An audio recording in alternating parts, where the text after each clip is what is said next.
And we're live. Welcome to Lorelines, Fowl and Hawk speaking. Thanks to all of you for tuning in this week. We are graced with another beautiful day, and you are all here to see it. Sorry. This week we have a special guest. Rook is here with us. Please follow her at Bird of Chess if you don't already. She is an established streamer of Final Fantasy XIV and Guild Wars 2 with about 13,000 followers, and her YouTube presence is growing. She's also a co-host of Gamer Escape's Aetheryte Radio podcast. Recently, she had the opportunity to join the Final Fantasy Media Tour, and she enjoys role-playing and is an all-around fun lady. Rook, welcome to the stream. Hello, thank you so much for having me. I'm so excited to be here with all of you. Hooray! Woo! I think it's going to be a fun episode today. There was something I didn't know. Did I hear right?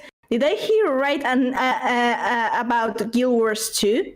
You did? Yes, yeah. I'm actually also an ArenaNet partner. So I work with Guild Wars 2 and have done some stuff even recently with their End of Dragons. I did the pre-show for their live stream. So I've got room in my heart for multiple MMOs, although Final Fantasy XIV and Guild Wars 2 are my big ones. Now I'm making efforts to not share all my Guild Wars 2 characters. Please, give me a moment. We gotta keep it today to Final Fantasy XIV roleplay characters. We got 20-something of them to work through, so. Oh my goodness. That's so many. Yeah, Meowth and I both play Guild Wars 2 as well. Oh, that's awesome. I had no idea. Nice. I do. Yes. Great Wow, games. got a full I would cast here, totally huh? recommend it. Yes, we do. That is awesome. It's a very exciting time for both games. New X packs on the horizon for both. The hype is unreal. Indeed. We've got a month and 2 days until early access. Oh Don't my god! remind me. I'm going to Feels like remind you. the months just flew by. It's one fucking day after my They birthday. did. I thought it would too, you know? It's like, Yeah, six feels like a lot, but there's so much going on. My friend from WoW was like 6 months. That's nothing. We had to wait so long for ours, and that's you blink your eyes and it'll be here, and here we are. Yeah, back in February, I was like, oh god, it's gonna be forever before we get the expansion. And now I'm just like, fuck. I'm in I have danger. plenty of time. 3 more months. It's like every time when you first get the information, you realize you're done with the expansion, the current one, and you're like, oh, patch cycle time. It's so long until the next X pack. And then we get like the live letter and it's, agony because you're still going, oh, it's so far away. And then right now you're here at that point where it's like, oh no, oh god, oh geez, oh 1 month? Yes. 1 month? And you're trying to like figure out what your planning is going to be, how you're going to explain if you're in the US at least to your family as to why you won't see them at all for Thanksgiving. Yep. Oh. I was like, it's my sister's birthday, and we're staying in because she needs a vacation. We're playing through Everwalker together. I'll give the excuse that I'm on vacation. She does need a vacation, though. It's fair. So I just wanted Get to it out tell of the way everybody, before Thanksgiving. today is totally a freeform discussion day. We have lore RP and stuff on the agenda, but really we just want to socialize. So, chat, if there's any issues with audio, please let us know. Wow. Yeah, I mean, I guess if we have to talk to each other. I know. Yeah. Converse. If I might ask, just out of curiosity, what first got you into lore, Rook? Oh gosh. I'm sorry, I meant RP. I can't talk. No, this is okay. I mean, lore RP, I really believe It's kind that of the an same. interest, yeah, it's like exactly the same, right? Yeah. I have been a huge nerd since I was born, probably. And I actually, funnily enough, I grew up on games. I grew up loving to read. I grew up with a fascination for ancient cultures. My father was particularly big into ancient Egypt. And so I spent a lot of time in and out of museums, being captivated by fantasy worlds and game worlds. And then I eventually ended up going into theater. So what I ended up studying and graduating with a degree in was voice and theater. I actually sang classical voice, so I sang opera. And I, did a whole bunch of different things with that. And all of it together, I think just built because no matter what I was doing, I was always fascinated with the setting of a world, the characters and people in it, how they expressed the world that they were a part of, how you brought that to life with other people, both for an audience and in a collaborative sense when you were collaborating, in a production or something like that. So role-playing really was just an extension of that for me, the ability to write and create and explore worlds with people collaboratively. And that has carried over to the way that I engage with lore and content in games as well, and how I like to sort of break it down and explore it. That's an extremely good way of looking at it. Yeah, your story sounds pretty similar to mine in most respects. I was very heavily into reading, though I did do the music thing as well. Very obsessed with reading, writing, that angle of it. So that's pretty straightforward, especially for Final Fantasy RP, which tend to do a lot of typing in. Yep. There's a lot of text-based. I actually have never done a Final Fantasy 14 LARP, but I think that would be delightful. That would be so awesome. It'd be amazing. I would love that. Maybe some fan fest where we are finally allowed to meet in person again. Something can be created. Oh, I would love to do that. It'd be amazing. I've done some Final Fantasy 14 D&D. There's actually a great module out for 5e where they adapted a bunch of the classes and worlds. I've done that. I heard about that, yeah. I've done it. It's brilliant. It's so fun. I don't know did you do like a full campaign? Did you just do a one-shot? Well, no, actually, no. We did a one-shot, and I played my class that I used to play on Final Fantasy, which was a Dark Knight, and we did a one-shot of a dungeon. We were going to do a full campaign, but my DM got into static responsibilities and a new job, so had to kind of cancel those plans. But I do plan to go back into it maybe in the near future.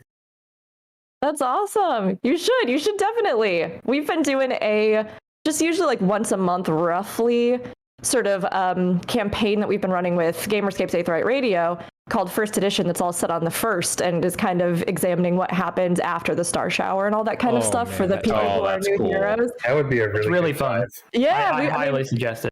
We have some of the episodes up, but honestly, it's been a blast just to dive into the world in that very different way. I think everything, role-playing, D&D, whatever creative way you engage with the game, it can just expand your appreciation of it so deeply.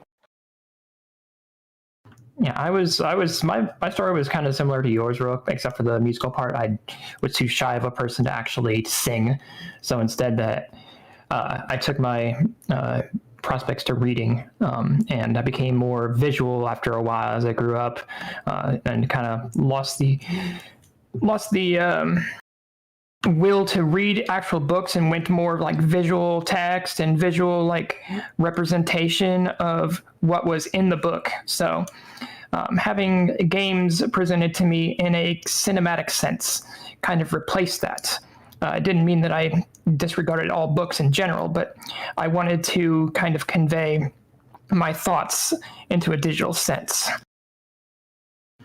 And Final Fantasy, as well as other games, kind of did that for me. I began to kind of immerse myself in their worlds, kind of imagine what place my character or my stuff would be in that world, how my character would kind of entwine in the lore, how all my character would grow, so on and so forth.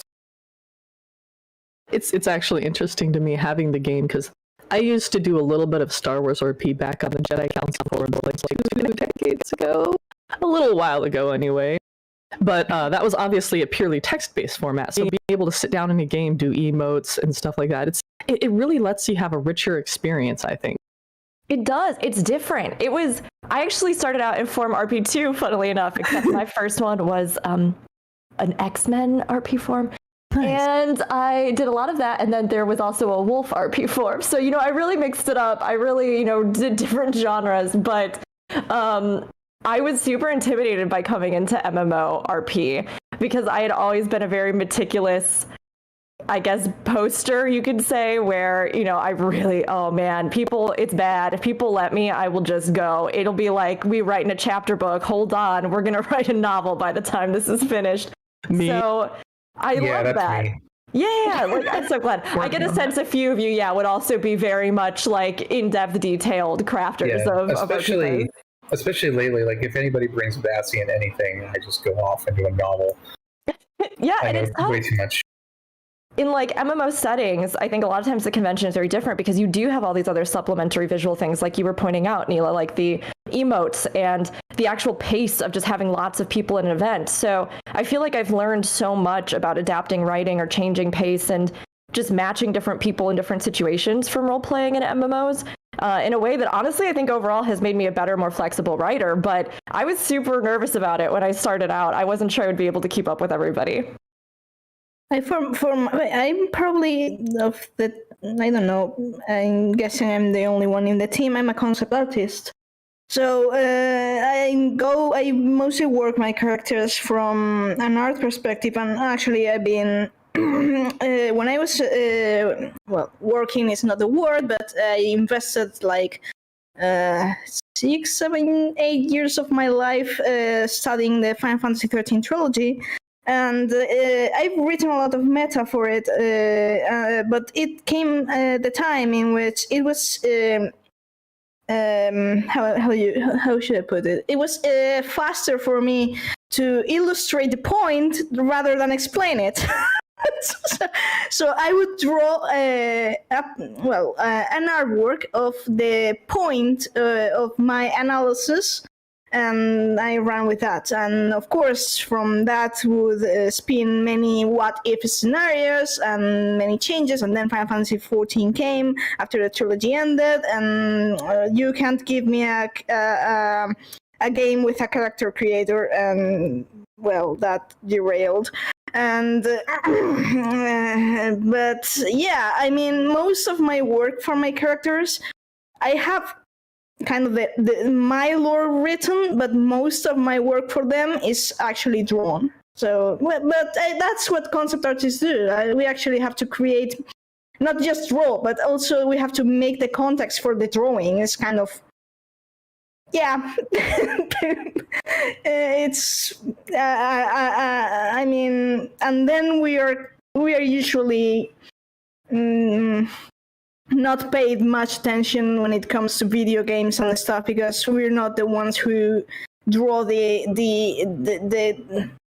spectacular artwork. We're just this the poor fools drawing sketches and the like. No. Here's the thing. Not poor fools, right? You're like the skeleton that everything, all of the emotional beats, all of the concepts, all of the world have to build on, right? With like concept artwork. It's one of those things where I think unless you have an incredible piece of concept artwork that sets the tone, the understanding, the world, the feel, there's not a cohesive vision for everyone to follow. They can't build this creature, this thing that's going to be this living game, this experience, this narrative. It's all the pieces that come together. And I honestly love that, like, the way that you ended up evoking your storytelling and your character exploration was through a visual medium like art, because people always say a picture's worth 1,000 words. And I think that there's so much that you can convey and explore within how you embody things. You know, it's why even in Final Fantasy XIV, we have such a phenomenal artist base.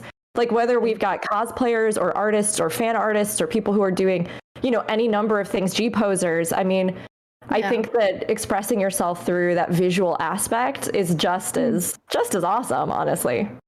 Yeah, I do have some pieces of artwork from 14 also, because, well, theory crafting, meta and all, and I'm an artist, but I'm also a concept artist, and then I can't help but when I'm drawing something, it's because I previously thought of something, and then I decided to, well, you know, it's actually faster if I draw it. Do you actually recall, Bonnie? I think I drew that one. No, this one I showed you the artwork of the Dreamer. Yes. Yeah, it was faster that way. Yes. Especially with how you and I can go on about theories sometimes, where we just like... You'll go to bed, you'll wake up, and there'll be like 300 plus notifications. Yeah. I mean, we go crazy sometimes. That was how this whole thing began. Mm-hmm. Like, I used to RP way back when. I think it's been like 15 years now or so since I stopped RPing because of bad experiences on forums.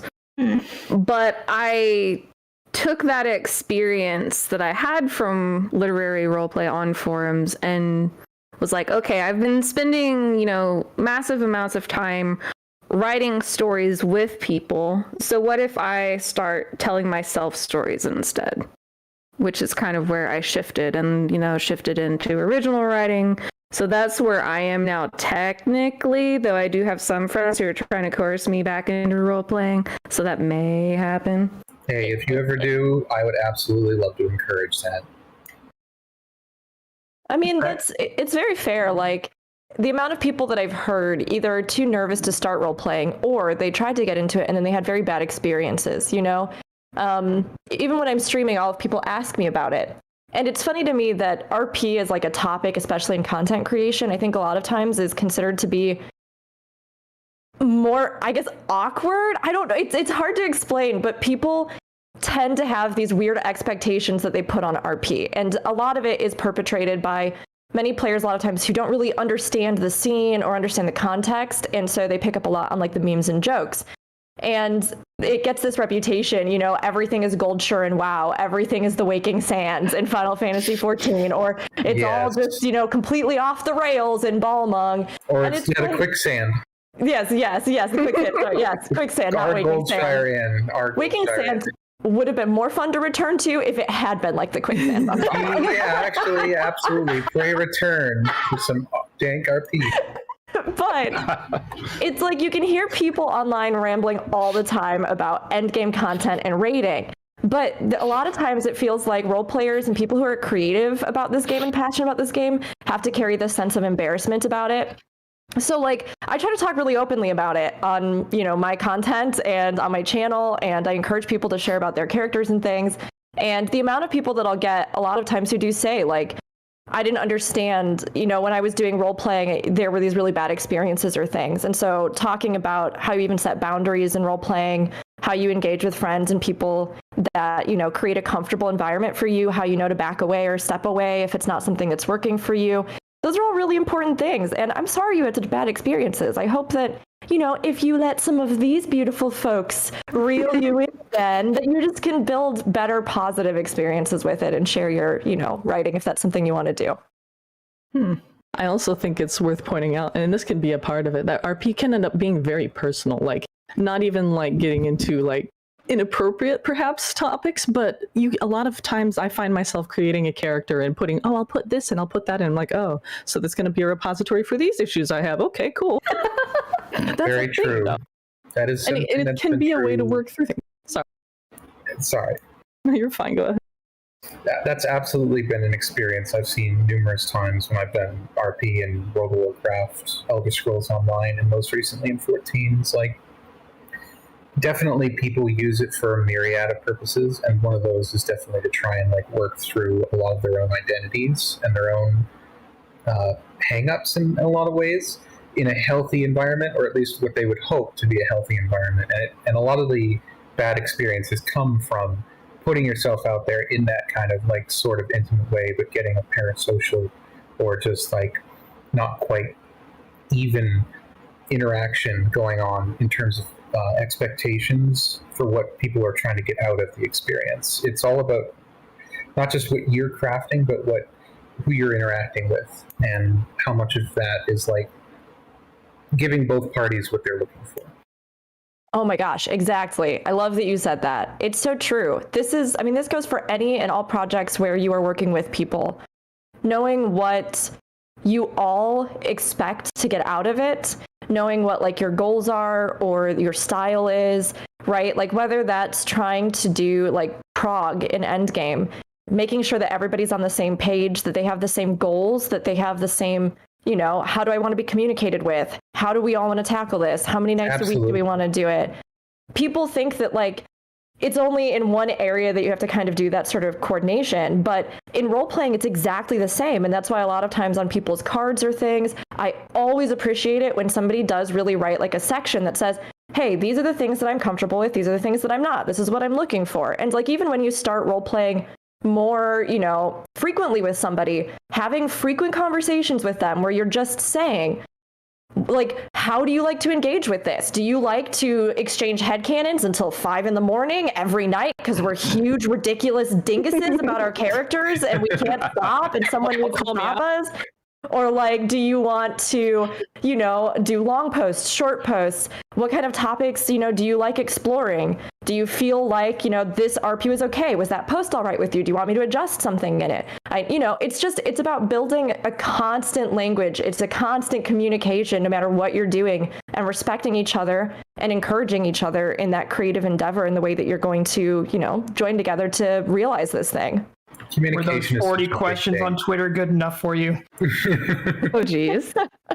I mean, to be honest, in Final Fantasy XIV, I've never roleplay with anyone, and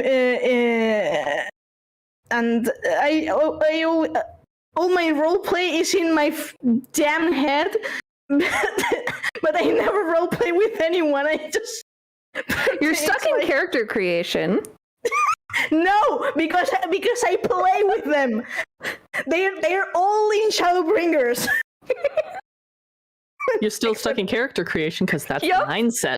It doesn't matter where you are in the story. It matters where you are in your head. You gotta take those characters out of your pocket and then you gotta dangle them in front of somebody and be like, do you like this friend? Let me tell you about them, and then start writing together. See, Exactly. You got to get that passive aggressive behavior on lockdown. I wish it was that easy. It's just because my characters, they're just a story in themselves, so it's kind of complicated. Core can tell you.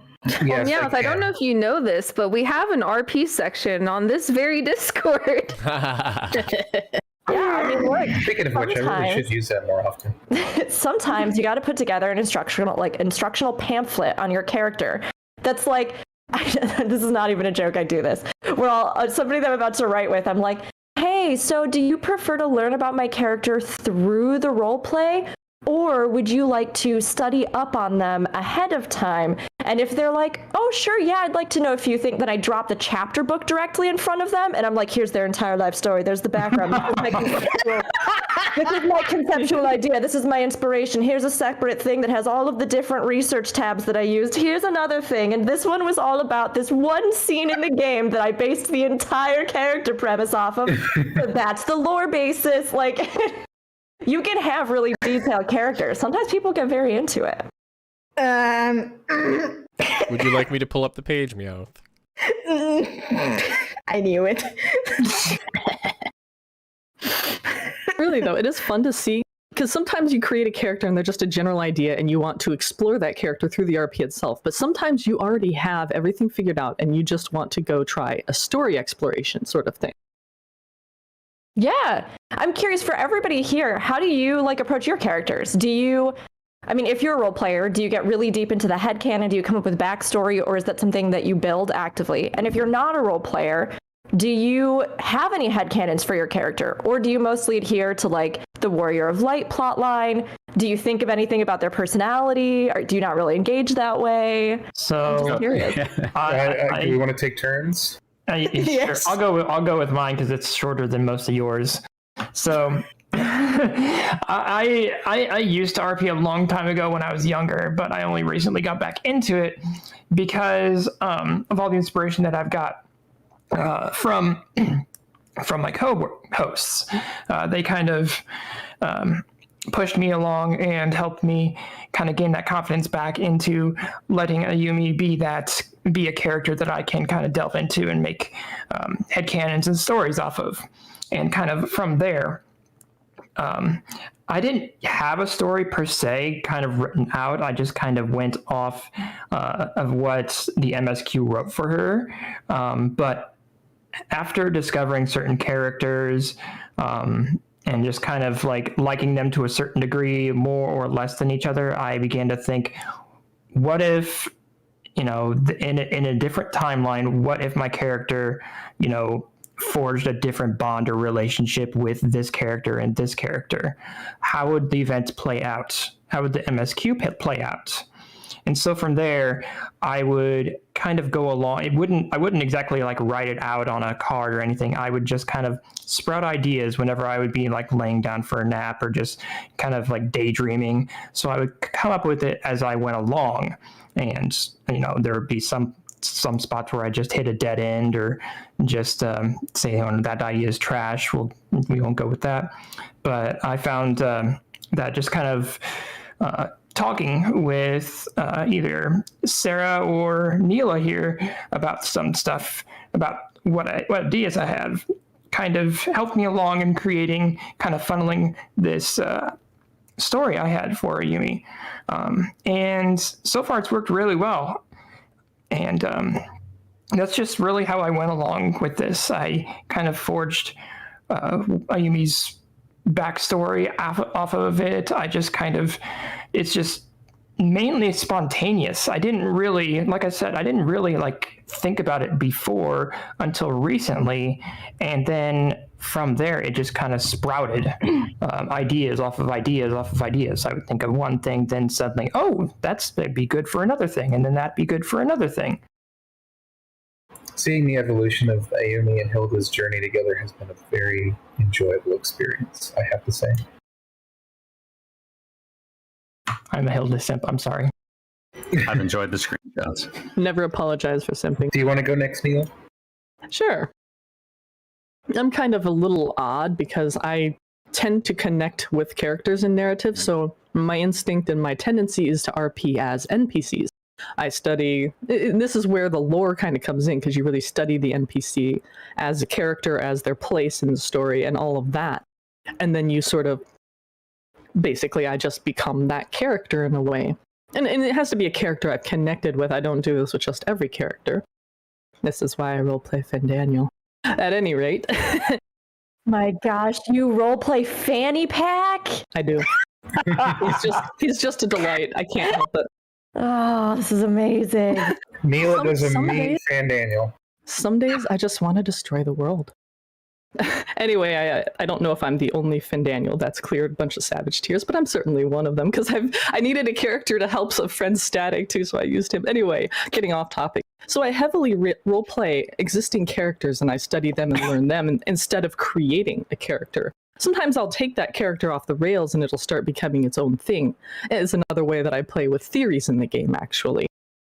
But I do have original characters. I just usually keep them not strictly inside the game because they're my original characters. It's a weird dichotomy for me, actually. That's super interesting. I don't know if I've ever really talked directly, because there are a lot of people in 14 who like to RP as the NPCs, but I don't know if I've ever really talked to somebody directly about why they enjoy connecting with those characters and playing them. And I love your choice of Fandaniel. Oh my gosh, what a little twit to pick to roleplay. His That's gotta be dances. so fun. He's a good character. He really grows on you. I know Sludge Prince out here calling me out. You have OCs, shut up. I do. I'm constantly. Your OCs are good. I have also played as Nabrialis in the past, if this tells you a little bit. But I can generally do any character I can write, I can usually RP. It's just which ones I'm most drawn to. I think that's very true of me as well, especially most recently. For my part, I'm a lot like Neela in that sense of I also enjoy NPC roleplay, a lot more so in 14 than in the past, as an alternative to doing RP on my OCs.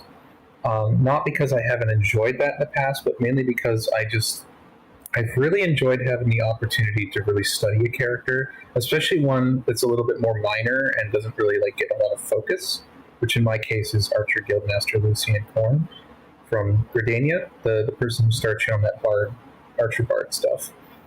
She only features in a few quest lines, primarily the Archer quests, and I've seen some people recognize her when I'm running around as her, but generally speaking, it's only once people have actually been able to have a chance to engage with me in an RP setting, whatever the setting may be, either as Guildmaster Lucian or her ancient Amarantian self, which I use in some of the Asian RP that I've done before. they look at that and they're like, oh, I remember her. Like they have the two and two connect again once they've actually had a chance to like visualize it and, you know, talk to her for a few minutes and be like, wait, she's referring to herself as a guildmaster? What? And just like taking the limited amount of lore that the character has and then being able to run with it has been a very enjoyable experience for me, alongside just being able to like revisit the story as her and see it in a new light from when I had first experienced it on my original character. Being able to just have a visual reference has been just so helpful for me to be able to like relearn the lore of the game from start to finish. And I think that all of that has improved a lot of my writing, both my fan fiction writing and just RP and everything. And it's been a big source of my enjoyment of the game for the last half a year now. That's incredibly cool, honestly. When you think about it, there are so many characters, especially within the realm of an MMO, that have to just facilitate things like quest giver or generic person with one line of dialogue that, you know, supposedly sets a bit of the tone overall for the place that you're in. But not every character is going to get the full characterization treatment. Some characters might even be in the plot itself and then not be fully realized or just be used for one specific thing or killed unfairly ahead of their time. Yeah, we are all sad about her.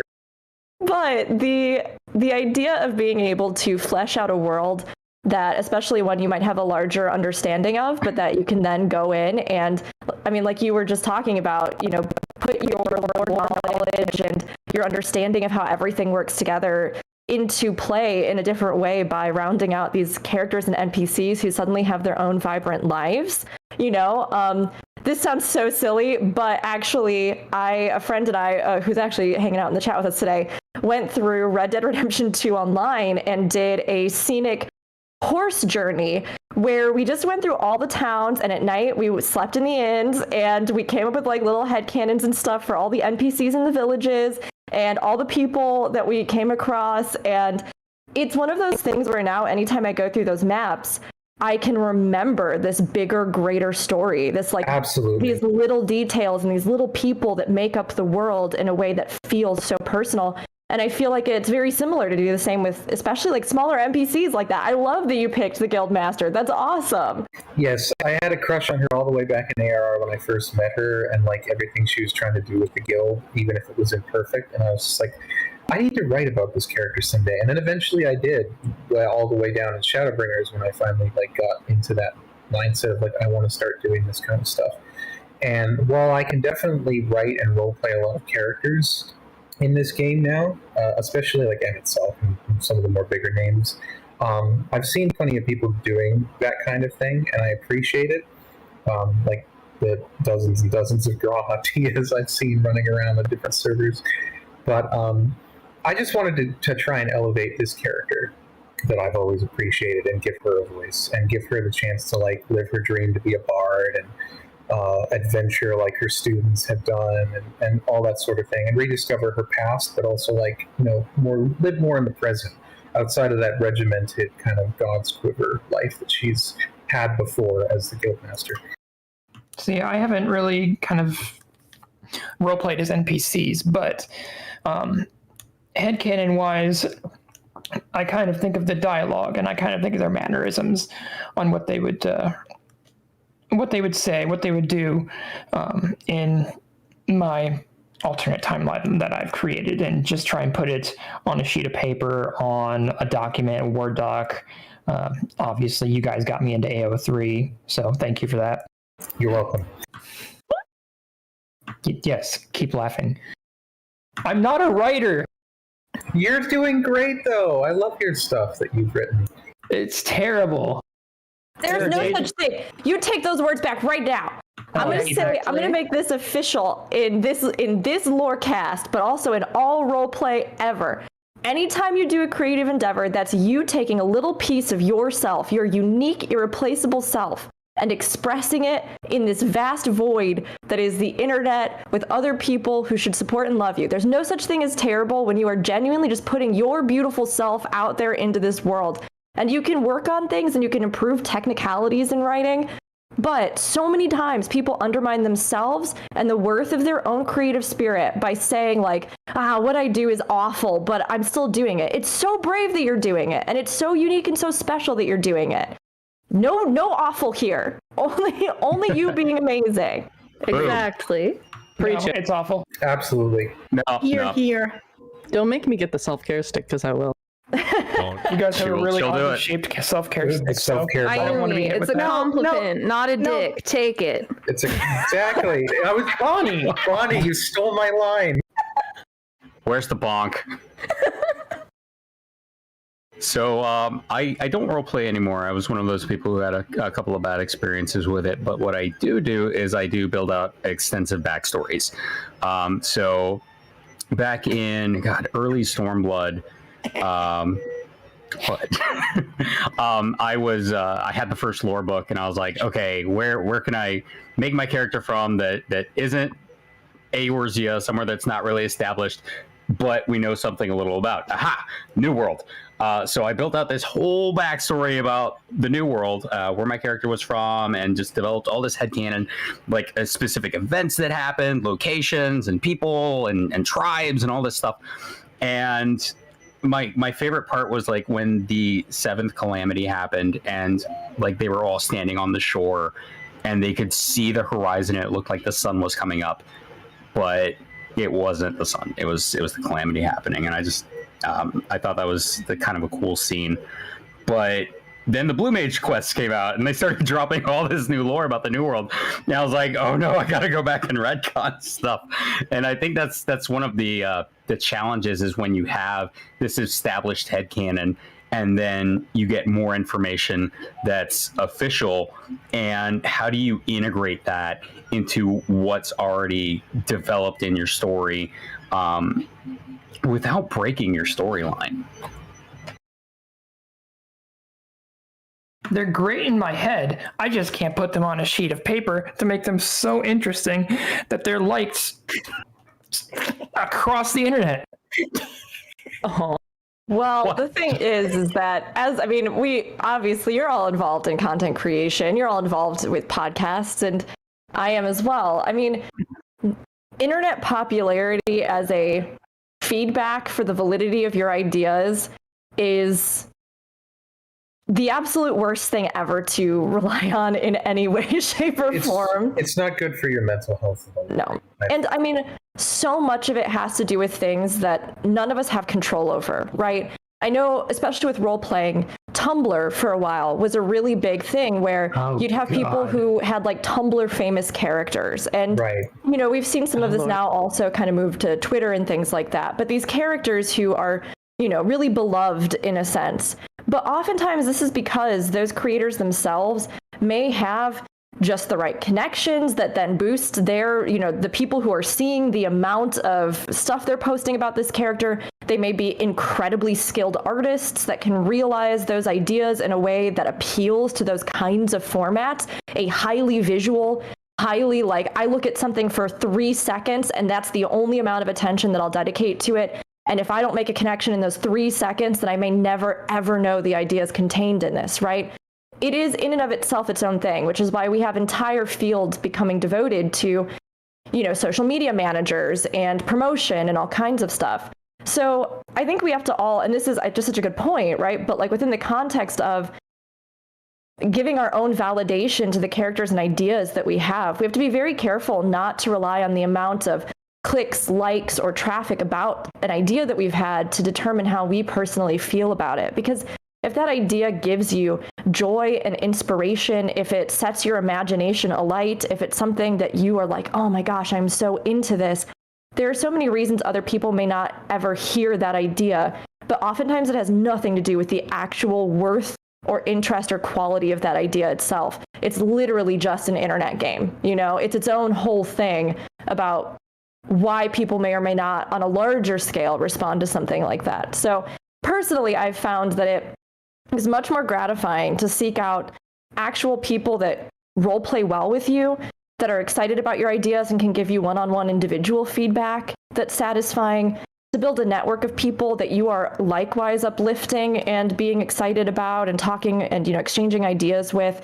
And then if it grows into something more, great. But like, oftentimes most people on the internet won't even give a second glance to things just because of the nature of how many of our formats online are consumed by people. Stigma. They think of us as role players, and just kind of you could just kind of get this stigma of, oh, they have these different ideas, or oh, they're like this, so we should ignore them.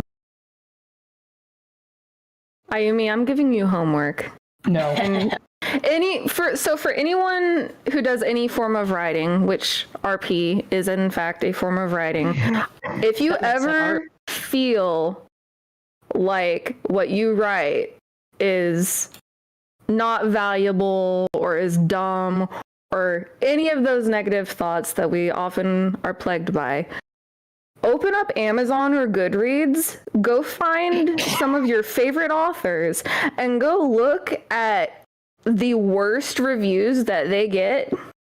There are always going to be people who don't like something.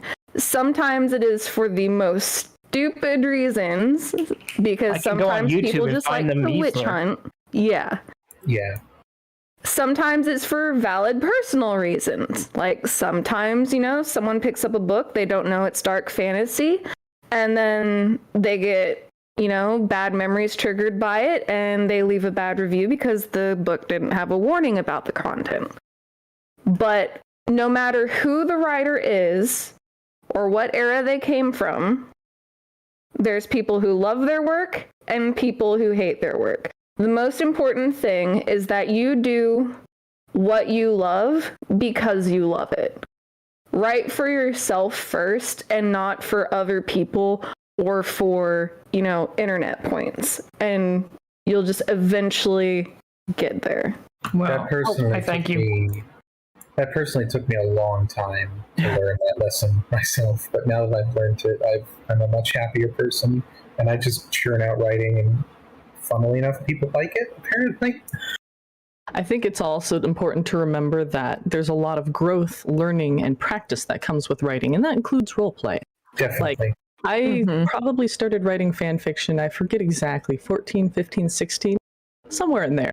I have those notebooks around still, and if I'm ever feeling like, man, my writing's trash, I can go back and look at it and be like, well, I've come a long way. Yeah. I've gone back and looked at some of the old drafts that I had from like 2010 and earlier, and I'm just like, God, did I write this dribble? Holy shit. Yeah, and now I'm writing stuff that like people are actually paying me to write for them. My oldest stuff isn't off. Okay. My oldest stuff is very much the writing of a fairly pubescent person, you can tell. It's very newbie. But it's that you look at something like that, you'd be like, there's a foundation, we can work with this, we gotta improve this, gotta change that. Exactly. I mean, and I've had people say, oh, your writing's so good, I'll never be that good. I'm like, I have been writing for 2.5 decades. Practice. God, yeah. One of the reasons I keep my old drawings, like, they're not pleasant to see, but I keep them just to remind myself that, well, at least a bit you have improved. My first ever character was a wolf named Lightning. That is the truth. That is, thank you. Yeah, no, I approve of the name. Thanks. I feel like it was incredibly creative, and it showed just like so much depth and understanding. He had a scar on his face, and I literally could not tell you anything else about this character because I'm pretty sure he did not have any other character traits.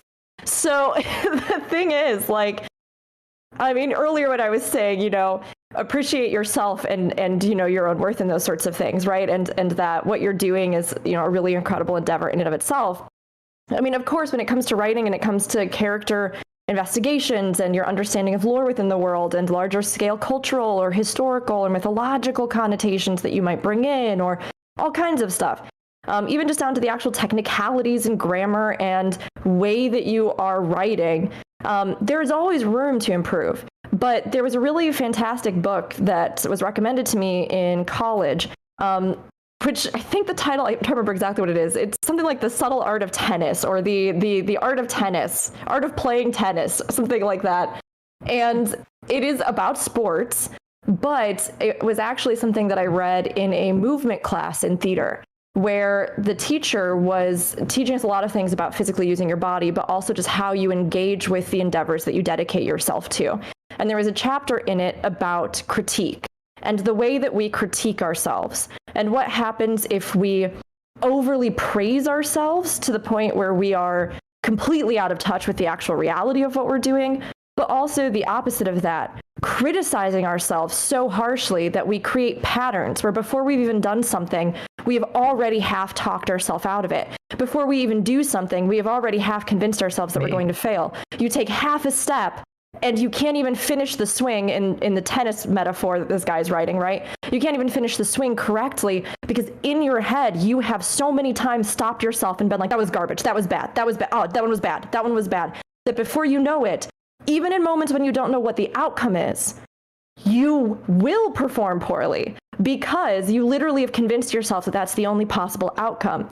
So this particular writer talks about creating a neutral mindset about yourself, understanding your own worth and value, understanding your own capabilities, and stripping expectations off of what you do so that you can, in a more neutral space, actually reflect on the things within your work without assigning it value to yourself. Like, if this needs to be improved, great, but that doesn't mean that I am awful as a result. So it's the same exact thing goes into writing. And I think especially like we were talking about earlier in role-playing, where it can be very personal. These are topics and matters that can very much affect you, and the way they're received can make you feel a sense of self-worth or, lessen your self of sense-worth. So you have to go into it with that neutral mindset. I have a siren come up by, so I'm going to mute. No. Oh no, they're coming for her. So I got a fun little thing. I want you guys to guess where I first started on my RP adventures. This is going to be a fun one. Well, I guess That's maybe where I one first question started. would be, like, was it in a video game? No. Toontown. No. Hint? Hints? No. I want you guys.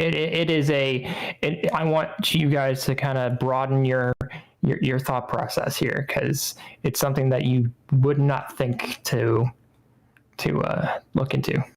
Fliff? Warhammer 40K. That was a good game, by the way, Fliff. Wow. The Yahoo chat rooms. What? Oh, wow. Ah, okay. Wow. F. Yeah. Big F. I could see how that would. a simple time. I could see how that would lead to potentially unpleasant experiences. It was weird, but you just had to find the right chat room. That's fair. And then feel there's like the that's true all MIRC of chat rooms. That's true of many a Goldshire Inn as well. So, what all characters do you guys RP nowadays? Oh, wait, I won't go into mine yet, but I want to know what characters nowadays do you have? Do you want to go first, Neil? Like certain schedules that you do, like mine does, or I can go first. I won't be too long. I have been neglecting, unfortunately, my RP because I've been so busy, but I gotta find time to breathe, catch my breath, take some time for me, and have some more fun with Fandaniel. I do think that Endwalker's going to give me a big old bump in inspiration and interest in doing that. I will be playing through at some point. I haven't decided if I'm going to do it first or second on my Fandaniel alt, and I expect that to be absolutely hysterical. Oh, it'll be a lot of fun. I can't wait to see. Yeah. If you take any pictures of it, it'd be great. In terms of scheduling, I haven't really done as much of scheduled RP. I actually prefer just spontaneously bumping into people, and that doesn't happen as often, but when it does, I always find it to be very enjoyable, just with how organic it can be, especially with people that I've met on the Primal Data Center, just of all sorts of persuasions that I just bump into and just do stuff with, and it's difficult. spontaneously meet them. Actually, it's more difficult than you think, because Excalibur, we aren't really known for RP. That'd be Hyperion. No, exactly. Ultros, Yeah. And so I have to kind of really search. Yes, and it hasn't even really been as much the venues either. It's been just going to Vusal and just seeing who's hanging around with the RP tag and stuff, and if they want to interact. and then giving them that option of like, do you want Lucienne or do you want her ancient self Ariadne that I've created for her, or or something in between, and then just running with it. And it's been really good experiences, I found, like just being able to give people that option, as opposed to when I tried doing Balmung RP and like trying to like schedule around people and stuff, or even just going to quicksand, it didn't really click for me as well. For mine, I usually and I'm going to shamelessly plug this, by the way.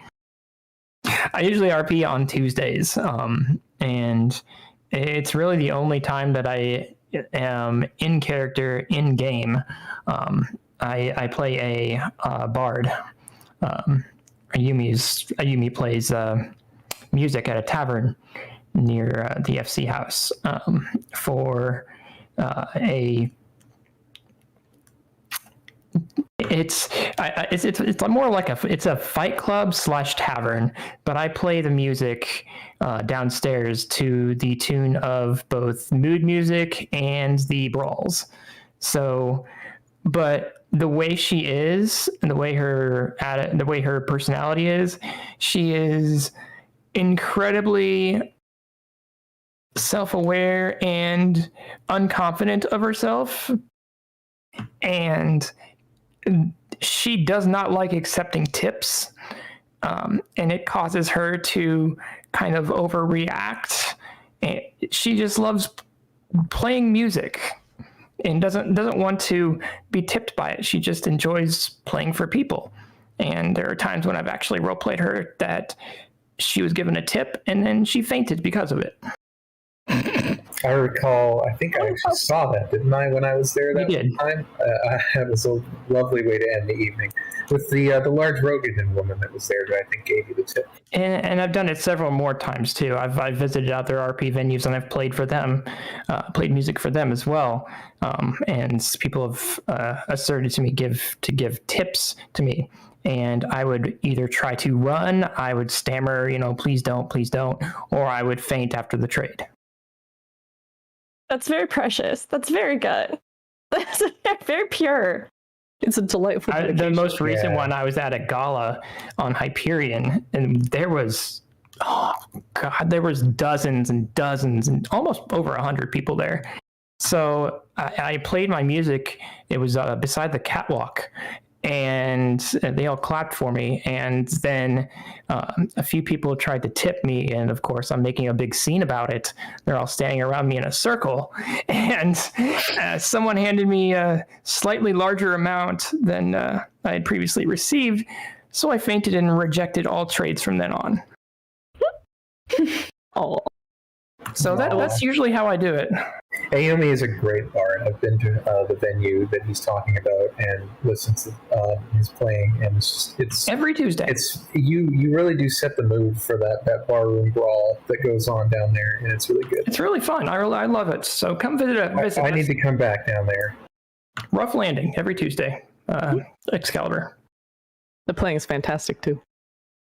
I've always wanted to do a bard character. Funnily, I don't have one though, but you would think, there have been moments where I was like, oh, it'd be really fun to do some kind of bard and then take them to a tavern and like actually sing in Discord for people or something. Oh, that'd be incredible.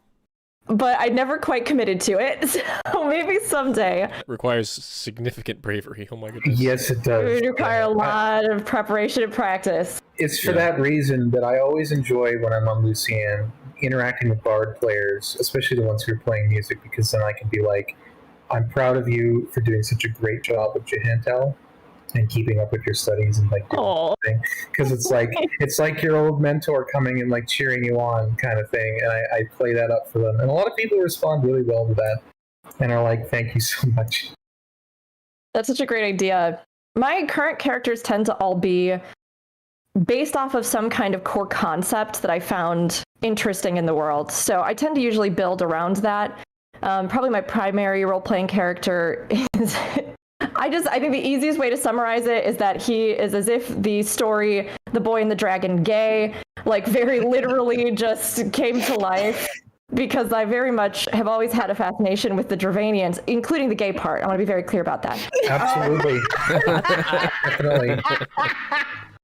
I have always really been fascinated by Dravania, the hinterlands, the forelands, and then particularly the scalekin, the dragons themselves. So to me, I thought it would be really fascinating to have had someone, an Elysian character that was almost a draconologist. Sometimes I refer to him as the Steve Irwin of Eorzea, and that he is very excited about nature and has always found dragons fascinating, and had his brief stint as a heretic and ended up being saved and saving the life of a dragon, and then the two of them have kind of developed this relationship, and it's ended up being this really great thing to be able to like take people out into those maps and take people on journeys through like the landscapes. But I tend to focus mostly, I don't do a lot of like public RP or events or things like that. I mostly focus on groups or people or individuals, characters that I want to maybe do adventures with or short one-shot kind of things with, and then we can build a longer term kind of interaction or relationship.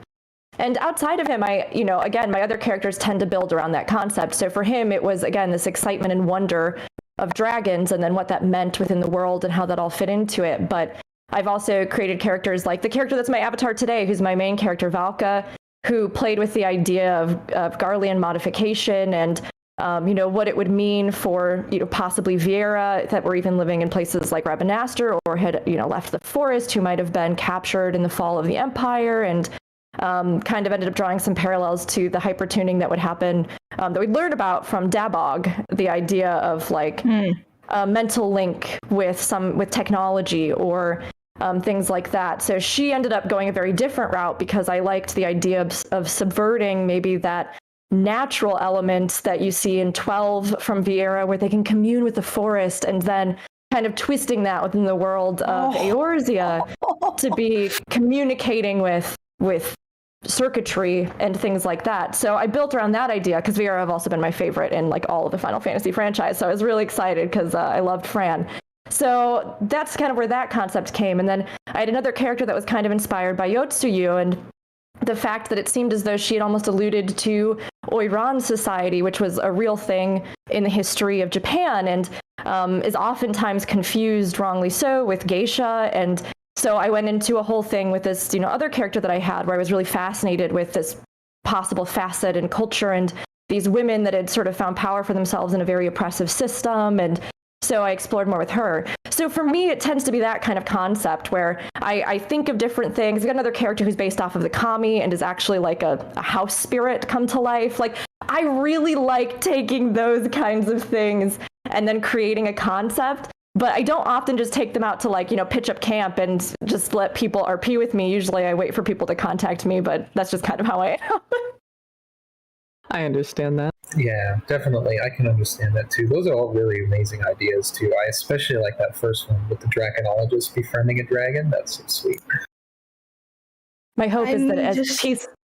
I was just salivating in evolution lore.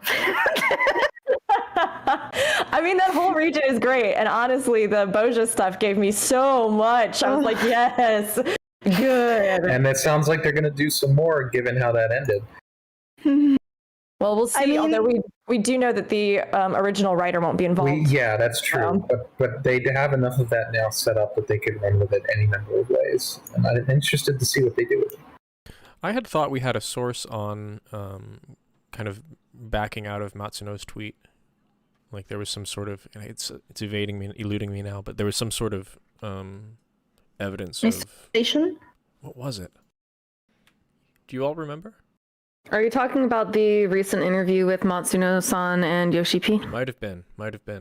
Yeah, the one where he originally made a tweet saying that the story's done. Then there was another interview saying that it's not quite that simple.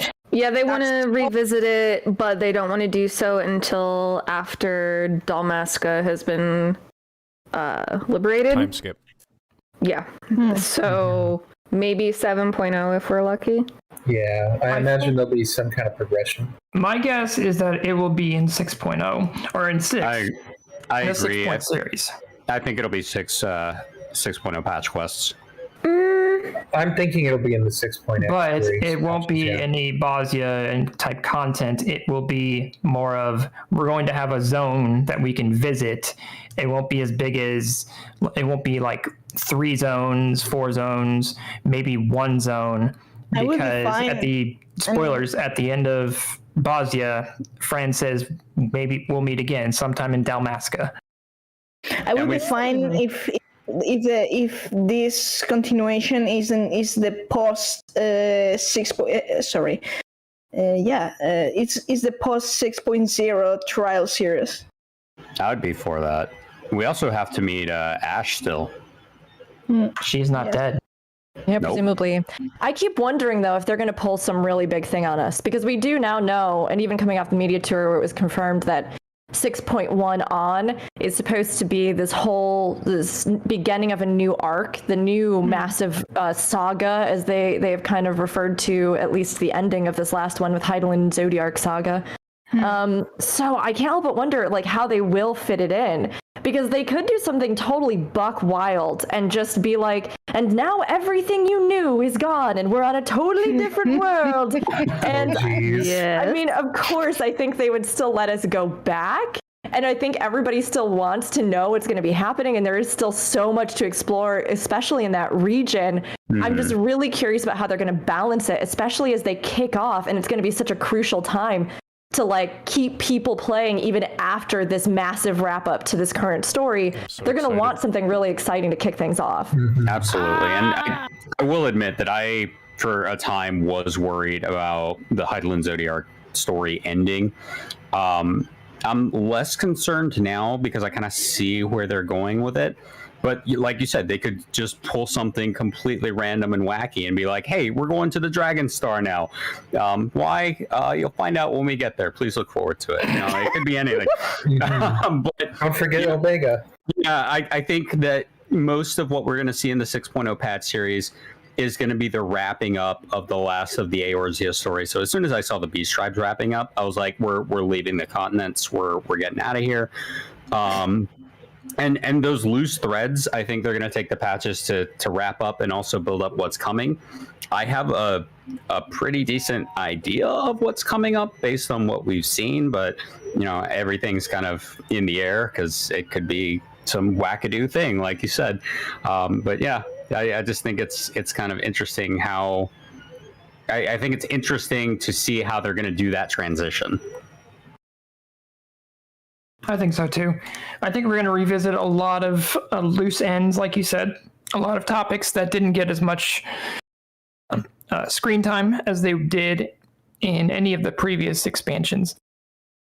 I'm just worried about one, which how if they do some wacky stuff, how that's going to fuck up my entire lore, and two, how Endwalker, if Endwalker is going to ruin even more my Warrior of Light's love life. Oh my god. It's kind of... Hey, it's a valid concern. The unfortunate risk of headcanon. The unfortunate risk of dating Asians. In her case, it's not the case, but Don't need to worry about What is that grunting sound? He's gonna be fine. My guy, on the other hand, 0% chance of Finn Daniel making it out Negative alive. 50% chance. At least he's gonna get what he wants. Indeed. Many of my major ones are already very much gone for all time. So, you know, sadly. all of you can keep holding on to your dreams, I guess. I'll just be over here. Yeah, Mine had little screen time, little to very few screen time in Heaven's Ward. And I don't even, oh gosh, was she even mentioned in Stormblood? She Yes. was part of the as part of the machine. Machinist quest line. So yeah. Poor Hilda really is one of those characters that I'm like, why in the world didn't you ever do anything more? Yeah, you brought her in. Doesn't matter. I will jump down into the broom and hug on words. I have a great idea, actually. At least they didn't just kill her. True. But I have a great idea. take Liz and change her for Hilda, and everything would be better. No. Liz is a perfect gem, and you can't change my mind. I'm Lee's Protection Squad as well. I feel like her character was a little fumbled by the authors, but otherwise I think she could. I agree. Very good. Agreed. Yes. I feel like more than anything, her issue really was just the way she was set up and written. And it's not like, again, it's not anything necessarily specific. And I see people hating her character literally for the fact that she's just like an upbeat female character in the story. And I'm like, that's get out of here with that. That's not the reason. I just don't like. I don't like social justice warriors. I don't like Liz.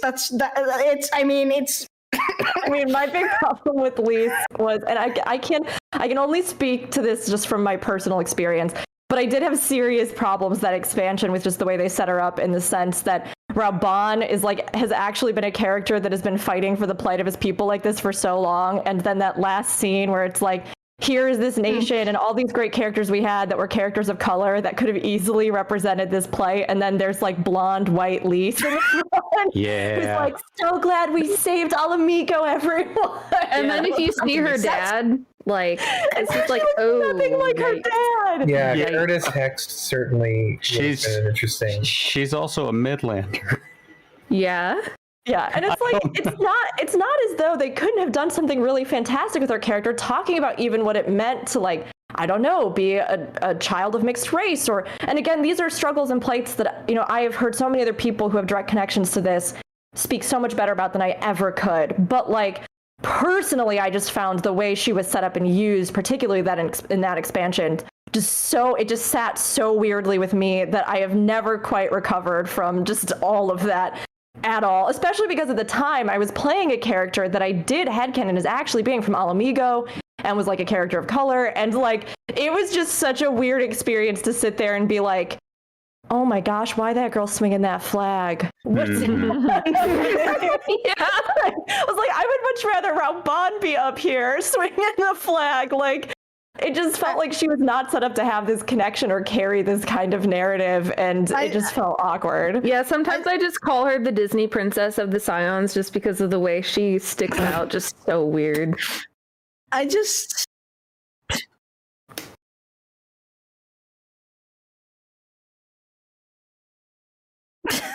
There were moments where her character seemed to be going in the right direction, and other times it was just like it's swing and a miss. I mean, I didn't even go that. I don't even need to go for that for any angles. I just.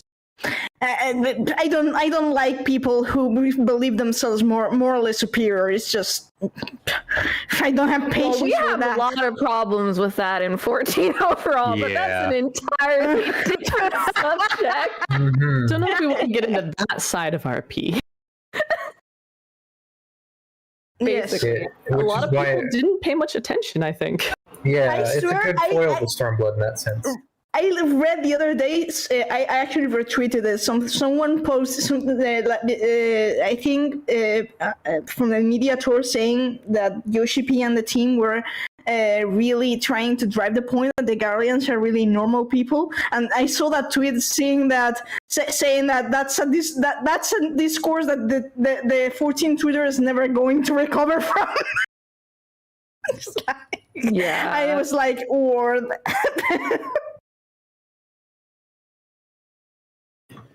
So what are you guys' own it? Go ahead. I'm so fed up by social justice warriors, stupidity, and mixing politics into games. I'm just like, that's not the point. Just play and enjoy the game. Well, but I would argue that games are an incredible medium to make commentary in the societies that we live in, and that while there is like always a context, right? There's always a context where anything can be taken in such a way that it's not actually like really truly critiquing something authentically, right? And I think no matter what side of any debate you're on, there's always that chance that we completely blindfold ourselves to the actual issues being discussed and go too extreme either way. But one of the funniest things to me ever is that one time I was streaming The Witcher games, and somebody, I was streaming Witcher 3, and somebody came in and said, The Witcher is a perfect game, and it's a perfect game because this game, unlike all the other garbage games on the market, doesn't deal with that social justice political stuff, and it has no politics in this game, and that's why it's better than every other game, especially Dragon Age Inquisition that came out at this time. And I went, I'm sorry, did you play The Witcher? I was just about to say, like... I was like, the entire game is about literally politics. It is literally about like, politics. did you miss the whole invasion by Niflheim or something? It's like... Yeah, it's like... or whatever. I would say Keep your based on politics. Keep your politics out of Final Fantasy Tactics. But the thing is that I know it's like the thing is that art of any kind is made within the context of the world we live in. The world that we live in has societal structures, and it has politics, and it has struggles and issues and persecution and all kinds of themes, right? So what it really comes down to is how adept writers are at actually tackling issues that are relevant to our real world and integrating them in a way that is actually thoughtful, communicates some kind of point, and that fits within the context, the world, the narrative, and the points they're trying to make. So for me personally, and again, I respect opinions and thoughts on this, and there's a lot of reasons that go into this, but for me personally, I will always say more politics in games rather than less. But of course, you need to always do the research, write it well, write it in such a way that it actually communicates the issues you're trying to talk about. And especially like in 14, we see so many things in this game that I think are actually incredibly ballsy moves, to be honest, from a company based in Japan, and that I think they have really tried to hit, particularly with Garlemald and Japan's own history of imperialism in regards to Korea.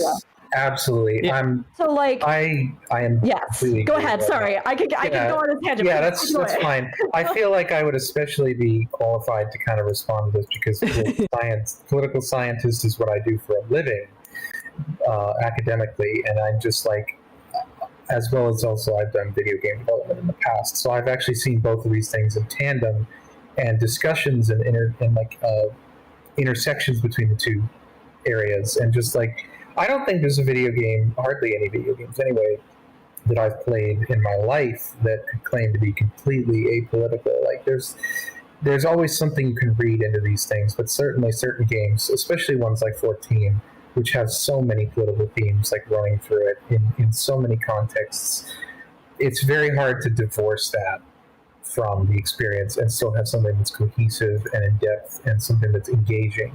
Like a lot of the times, those themes are what really makes an experience memorable. Like we all remember 2.5 for that very reason. It was a coup, it was an assassination, and it was Alphinaud's private army blowing up in his face, and just like things of that nature. And those are things that like they stick out, and you remember them, and you think about them, and you deal with the repercussions of them later on.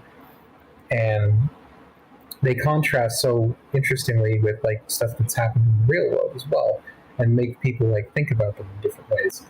It's something I'm sorry, you didn't. I didn't. I was gonna say, I think that Sarah really hit the nail on the head, talking about how it has to be engaging. And a lot of times, what is most interesting about a story isn't so much the plot of what's going on. It's the conflict between characters. And if you've got more than two characters in a scene, you're going to have politics of some kind. And so it doesn't matter. I mean, you look at Super Mario Brothers for the NES, and you can even draw a political landscape out of that. And so you're always going to have politics involved in whatever conflict you come up with in a game. It's something I've actually thought a lot about.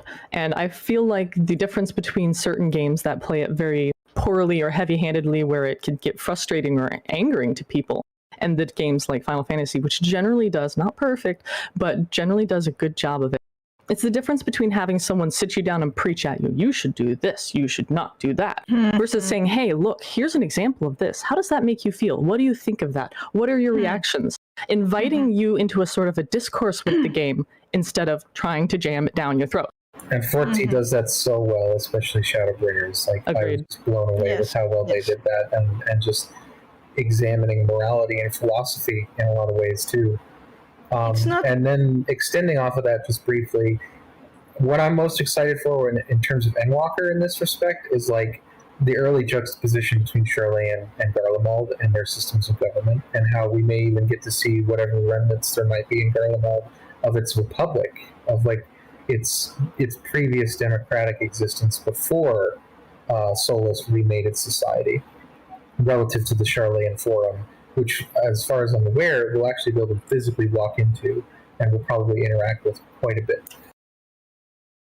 Yeah, there's some very fascinating parallels. I mean, a lot of this also has to do with the fact that Final Fantasy XIV falls, obviously, into the fantasy genre, but then it also has this history of the greater Final Fantasy series, which has dealt with all kinds of themes from, more spiritual, magical elements to the rise and advent of technology or science fiction, right? There's so many things you can break down in this series, but particularly within a fantasy world where oftentimes different factions, power struggles, conflicts, etc., right? So all of these things, and politics are an extension of this, right, have to deal with just the plight of humanity, you could say, the plight of what it means to be people who come in conflict with one another for various reasons, resources, race, all kinds of stuff, right? So we see a lot of incredible themes. And it is really fascinating with both Old Charlian and Garlemald, which I was excited to be able to go into both of those zones during the media tour for and do more kind of, insight into the lore. And for them both having gone almost complete polarizing opposite directions politically, right? So we have one nation that truly swore off war and decided to go for a neutral standpoint that is related to ancient Greece. And then we have Garlemald, which went the complete hard opposite of that and said, we will make others conform to us, and we will conquer other nations with our own principle and make war the backbone of what gives us power, territory, resources, and control, which is based off of the Roman Empire in many things that you see, both of them. And yet they both kind of had a weirdly similar evolution to some degree, in that early on in Charlian, we saw that all people had a say. And all people were allowed to kind of come to this public forum and exchange their ideas. And eventually it just got too chaotic. And I just did a big dive into this, so that's why it's all so fresh in my head. But it got too chaotic. So it was decided that they would create the official forum, which takes place in the Rostra. Sorry, we have a siren go by. My leg go by. We live in a city, so I warned everybody ahead of time. But they have this forum now, which is 99 members that are elected by their peers when those peers come of age, basically, who then sit and essentially create and direct the nation, but is 99 people. And then as opposed to that, we had Garlemald, where initially the Imperial Senate, or the Senate as it was, were the rulers who, if we base it off of Roman history, probably were elders in the community that, again, were like a voice for everybody and then directed the nation as a group. But with the rise of Emmett Song the forefather of the Garlean Empire, it would move to like a dictatorship and an emperorship where one person had power and the Imperial Senate just kind of serve as chill advisors now. So for both of these nations having different ideas and how they realized conflict, or conflict as a principle within their nations, both of them have seen a condensing of power into select individuals that does make me wonder, like you were all bringing up, just how much say all of the people of those nations actually have versus just those who are the ones sitting in the seats of power currently. I wanted to ask a question. Yeah, go ahead. Have you counted the center ring of the Charlian Forum? Yes. Please Everybody tell us. keeps asking me. I haven't yet. I could pull it up right now. You will talk if you want. Do it. It's pulled it up 14, for isn't viewers it? to see too, actually. Like it's 14, isn't it? Oh yeah. Wouldn't hurt to show the viewers. It's 13 and one speaker. You can see an empty seat actually that they probably were sitting. My initial thought, is that actually the number? Is it 13 that you have up in front of you, or? So it would be 14. It's so interesting to me, though, because you would think that based off of the founding of Charlene, it would be 12, because it was the 12 archons, of whom Nunkrab, the founder, was one, And you would Yes. think that it would be 12 that would be representative in their number. So We have some Ooh, hypotheses. We do. Would you We- like we- to share? We love our theories here. Yep. So who wants to take this? I made a video on it, but Cobron, you take it away. based on everything we've seen, and you draw the perfect parallels between Garlemald and Charlene. So we have a nation of darkness that's based on the Roman Empire and very outwardly expansive and warlike, and a nation of light that is very insular, that avoids conflict at all costs. And we see very much the parallels in Charlene between Amarant and Charlene. And presuming that the figure in white that we see is Vana, my thinking is that Vana has done the same with Charlene that Emmett Selk did with Garlemald, and that is basically her recreation of Amarant on the source. And an Amarant based on light instead of darkness. Yes, I've been wondering that too. I am very curious about that. I think that could be a solid guess, honestly. It'll also be interesting to see if the seat count from the trailer actually mimics the seat count that's actually in Old Charlene too, because we do know that there are often myriad differences between the CG trailers and what actually ends up in game.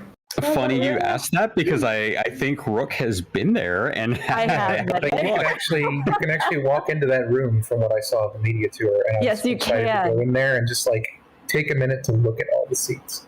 You can go into it. So let me pull up the actual video now. minor possible Endwalker spoilers. If anyone doesn't want to be spoiled, we're going to be going into media tour stuff. Make me shut up if I actually have told you this, but regarding the forum and Vena, there's one thing that really bugs me the hell out of my wits, because it's 99 members of the forum, and that's a really vexing number, because it's 99. It's like 1 to 100, and it's like, why not 199? And then there's my there's where my brain goes nuts and thinks, well, it's You need to work on that 99. cough. I didn't cough, I think. No. Then I went like, well, perhaps it's 99 because the 100th member is the one manipulating the strings, and I'm now like, yeah. And there was also the who mentioned it the other day. It was like the daily broadcast around singing around Charlene. Something like that. All right, so I have it up here, and I do actually think it's different. So there is a small section that's detached from the rest of the seats in the innermost ring. And it looks to me as though the smallest section that kind of curves in the closest to the center has 7 seats. And then there's like a slightly larger sweep that goes around the outside. This is still within that inner ring, which has 7, 8, 10, 11. Fal, can you put that up 19, on 20. screen? That has 20 seats. So total, the inner ring, although they're 2 separate things, is 27. But there is like a little one that's just 7, and then there's 20 other seats in that innermost ring. So it is different than the trailer.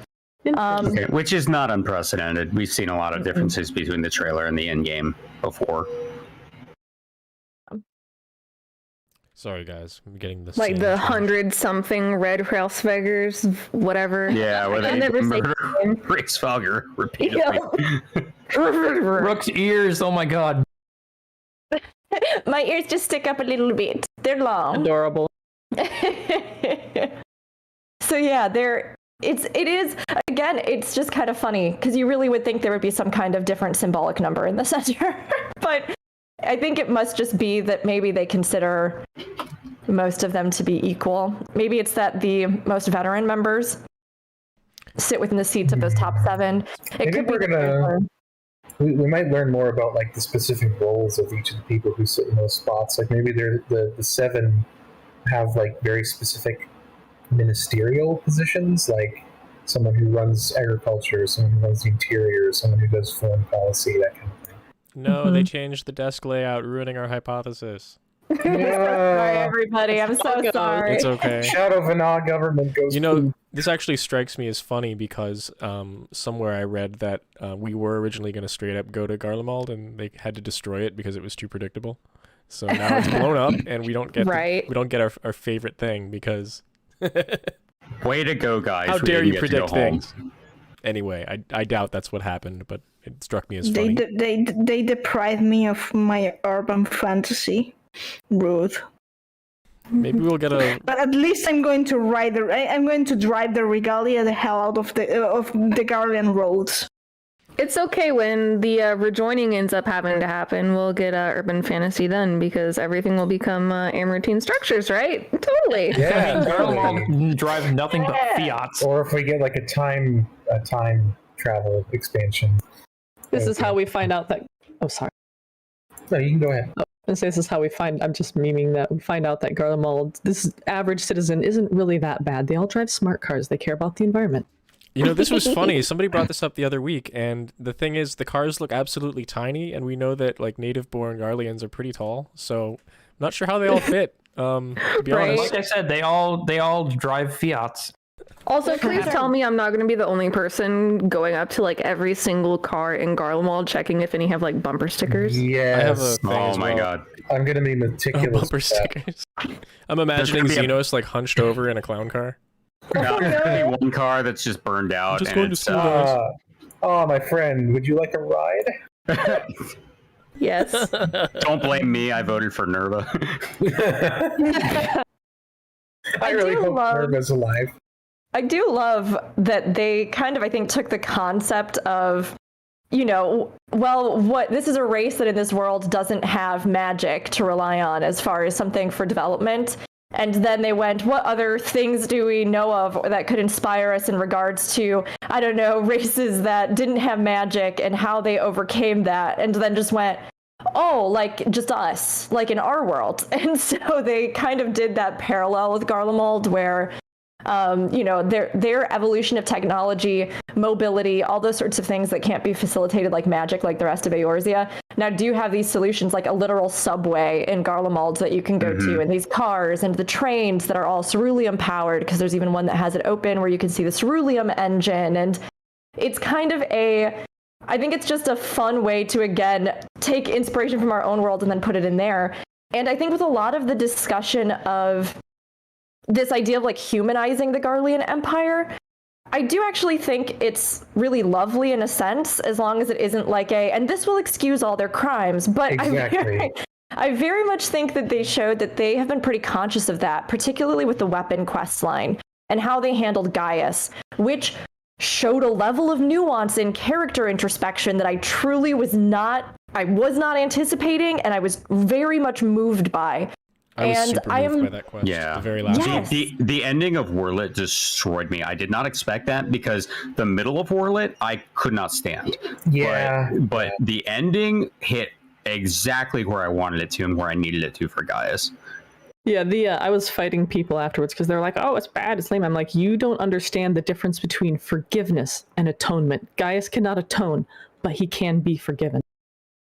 It's so good. Yeah. It's like him realizing that, you know what I mean? Him realizing that and having to confront his own prejudices and his own misconceptions of the world in a way that has made him analyze what he considered to be guiding principles of his life and noble and honorable principles that even his society told him were honorable. To then have to like face all of that and realize that whatever his ideals, the actual repercussions of his actions have led to nothing but death and loss, including that of his own adoptive children. Like that is it's a really profound thing. And I feel like they're doing the same with Garlemald. But the fact does also remain that even in other historical cases where a nation has committed atrocities, right, or been a war machine in some kind of sense, there are still many people who are truly just citizens.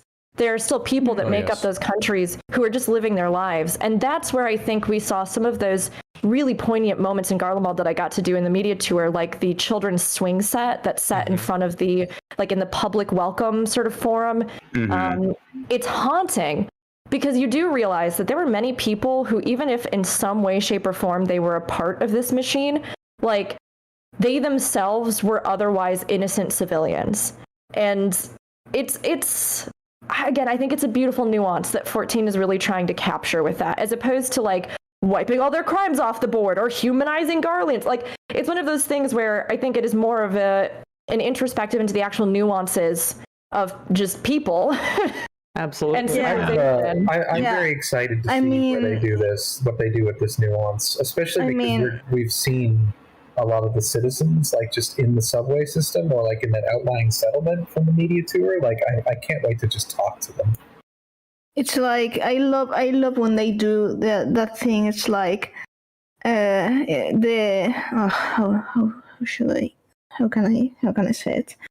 This theme that how many have to pay for the mistakes of a few.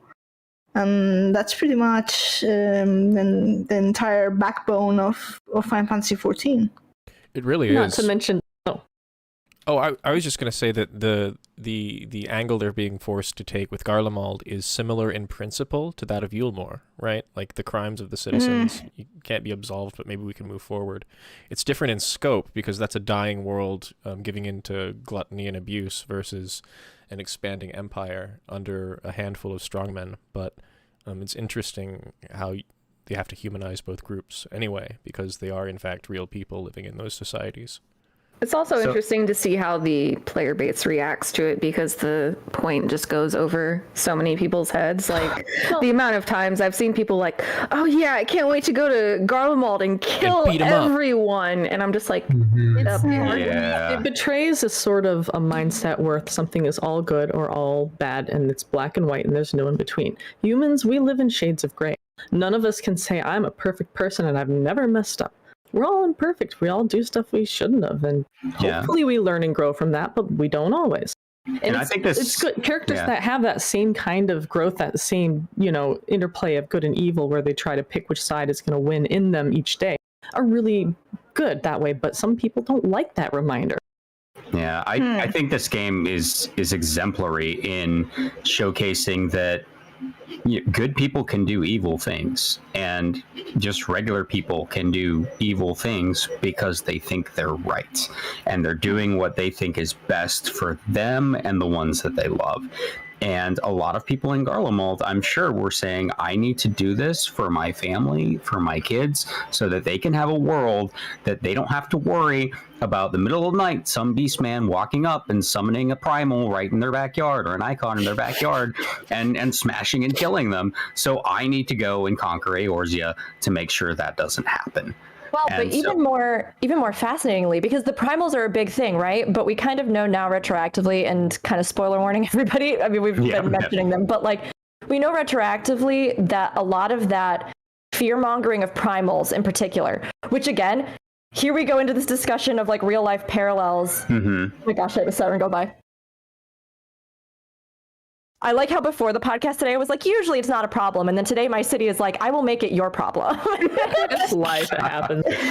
So, like, the idea that populations are misled by things like propaganda, etc., right? We see this very clearly in Garlemald, because around the time that this fear in the Garlean Empire started to be propagated as a motivating force, it was directly a cause and effect of Emmett Selk, who was playing Emperor, who was the one, alongside his compatriots, teaching these tribes how to summon, and then he used it as an impetus amongst his own people to justify the invasion of other lands alongside the actual founding principle of their empire, which was that long before Emmett Selk even came into the picture with Garleans and Garlemald, they were a persecuted people. They were a people that had no magic compared to other nations. They were driven from their homelands. They were forced into isolation in the far north of their continent because they were considered to be akin to beast tribes due to the fact that they also could not wield magic. And so there was a history of oppression with their people that he then played off of specifically to, further separate them from the things they had even been compared to in the past. And I mean, of course, beast tribes in and of itself is a whole issue, and it's like, okay, everybody, they're sentient, so I need everyone to realize, But it's especially fascinating with Garlemald because what they have done now is inexcusable. But the ways that their nation were led to this point, I mean, are in the whole context and climate that created them were the results not of Ascians, but of the other people on this planet and their own interactions with these other nations. And then everything from there built for them. And it reminds me so much of, I spent some time briefly in Budapest, which is in Hungary. And one of my friends would take me out at night and we'd go talk to people in various clubs and just hang out with friends that they knew from all around Europe. And there was a young woman that we talked to a lot of nights when we were out who grew up in Germany and talked about what it was like being a youth within the, historical cast and shadow of something like Hitler's regime, which is a much larger issue. But Japan itself has had to deal with this, even our own legacy in the US, if you're from the US, with the idea of the nuclear bomb in Japan, atrocities that are committed against other people and by nations that, again, are made up of people. It's a massively complex issue. And like you were all saying, it can't be just written off as good or bad, good or evil. There are innocents involved in any and all nations that make up the populace. There are people who then, for successive generations, have to figure out what it means to grow up in the legacy of their forebears, whatever that might be. And the fact that 14 tackles this is something that almost no other MMO that I can think of actually tackles. And it's phenomenal to see how they try to realize it. And I can't wait to see what they're going to do with Garlemald, because that's that's a big old thing to put into your game. And then to not shy away from actually trying to examine it in this kind of nuance, Yeah, I totally agree. It's really a masterful treatment of all of these subjects that they've done. It's you said this in your 5.3 video, but the fact that they're able to weave all of this together in such a just it's just good authorship. It's just really good authorship. Knowing that Yoshipi is truly the Yasumi Matsuno fanboy, and Matsuno-san is well known for not for being masterfully thought-provoking with his treatment of these themes. See Final Fantasy XII, see Final Fantasy Tactics. I'm expecting Final Fantasy XIV to keep being thought-provoking instead of I don't know if it's the right word for it, but instead of indoctrinating. Yeah, I agree, and especially after I think it was a question Zepla posed in her interview with Yoshi P, where she brought up the whole morality angle that we have, especially in Shadowbringers, and his answer roughly was basically, "Oh yeah, Endwalker is going to be even more complex in that regard," and I'm just like, Oh God! Be wrong. It's gonna be just more of that stuff, and it's gonna turn it up to 11. And I'm gonna need extra Kleenexes or something. No, that's where we find out that Heidelin's done some shady shit. Well, I mean, we already have an inkling of that, so that's hardly a surprise. Yeah, why do you need a bunker underground, Charlene? What are you doing in there? Yeah, I don't trust the Charlians, and I don't like Vena. I'm just going to say that. I don't know. 12,000 years of thinking the Mother Crystal is the true god of the planet just equals automatic shady. Hey, Meow. Would you say that previous experiences in other games have colored your hesitancy to trust light-coded 12. Well, 13. What do you think? 13? What do you think? I don't know.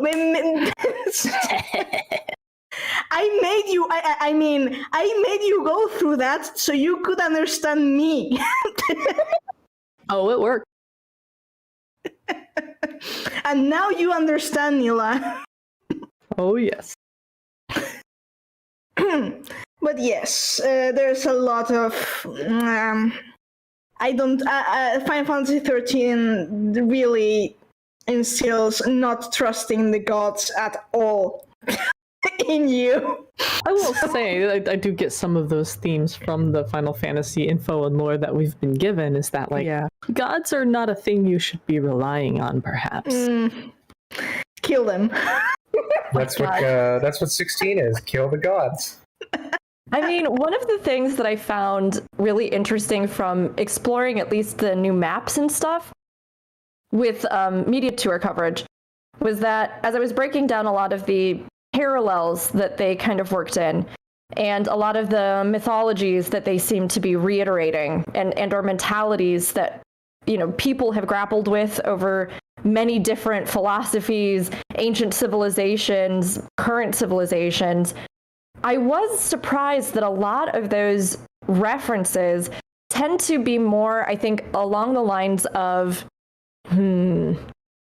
maybe not even specifically the deities themselves, right? Because like Hydaelyn and Zodiark, we know, were specifically summoned to be specific, we can assume, manifestations of concepts, ideals, or principles, because that's usually what happens with summoning. And yet, many of these different religious nods, historical, mythological nods, even worked into the maps that we were able to preview in the media tour, also harkened back to larger universal themes of particularly these two kinds of forces. So this static, unchanging, eternal, almost, higher level of existence, greater soul of the universe, consciousness and sentience and all of these sorts of things. And then an element that contrasts that is more active, volatile, dynamic, usually more related to the material world, usually something that brings about change. And these same two opposing forces were brought up across all three of the maps in different ways, in different names, in different philosophies that they referenced from era to era to era. And I've been thinking, because this has been my big question, how do we resolve this? Is this a matter of kill all gods, like we were saying here? Is this a matter of, release the energies back into the land without being guided by human principle? Is this a matter of merging these two deities? Is this a matter of our current existence and life and world as we know it was literally created and ordered by these entities? What happens if the laws of existence are gone or fail? And almost all of these different things that I was noticing about the maps, which again is just pure speculation, was that there seems to be more of an idea of unification of these energies. In alchemy, we were talking about this, Caballero and I were talking about this before, right? Alchemy, the idea being that the Red King, the volatile force, and the White Queen are supposed to be brought together in a union to realize balance. So now I'm like, is there going to be something where neither one of these is truly good or evil? Did Shadowbringers set that up because they were saying we didn't want only the Void Sent to be evil? We want Sin Eaters to also seem like they have some kind of ambiguity. Is it really a matter of these just being two different principles that have to be unified for real life, as opposed to one being evil, one being good, both being dirty, no good? I don't know. I think it's interesting, and I'm really wondering how they're going to continue to represent these two, especially since we've never actually seen Zodiark or communed with him at all ourselves, Well, there was one instance where he kind of tried to reach out to us at the end of ARR, but that's it. Yeah. Right. And I mean, we talked to Elidibus, but that doesn't really, it's not quite the same. Yeah, Elidibus is a distinct entity. He's more of the heart, whatever that is actually going to be. I actually built one of my entire factions of my story that's going back in some sort of into roleplay. Time circles, honestly. But meeting Zodiark has been kind of I'll put it this way. When in 4.4 the call to the first happens, though at the time we don't know it's the call to the first, it's just the call, and then the screen goes all purple and wonky and I was like, is this Zodiac talking to me? And when it turns out it was Grahatia, well, the Exarch, I was like, oh, damn. I was like, I wanted to be Zodiac. Why? But still, it was after it was related to the call by me thinking naively that it was Zodiac calling out to the Warrior of Light, that one of my entire factions in my story, in my personal story, was born. But that's a whole different thing. But yeah, I fantasize with speaking with Zodiac to know his point of view, if he has one, because we don't really know how sentient an elder primal can be without their heart or their core.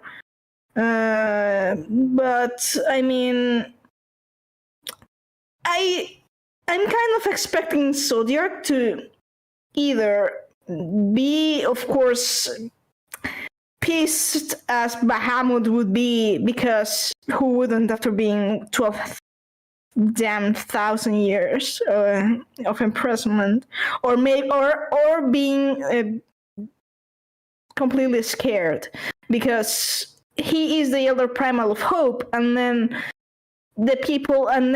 for some reason he was imprisoned, and he may not understand what he had done wrong.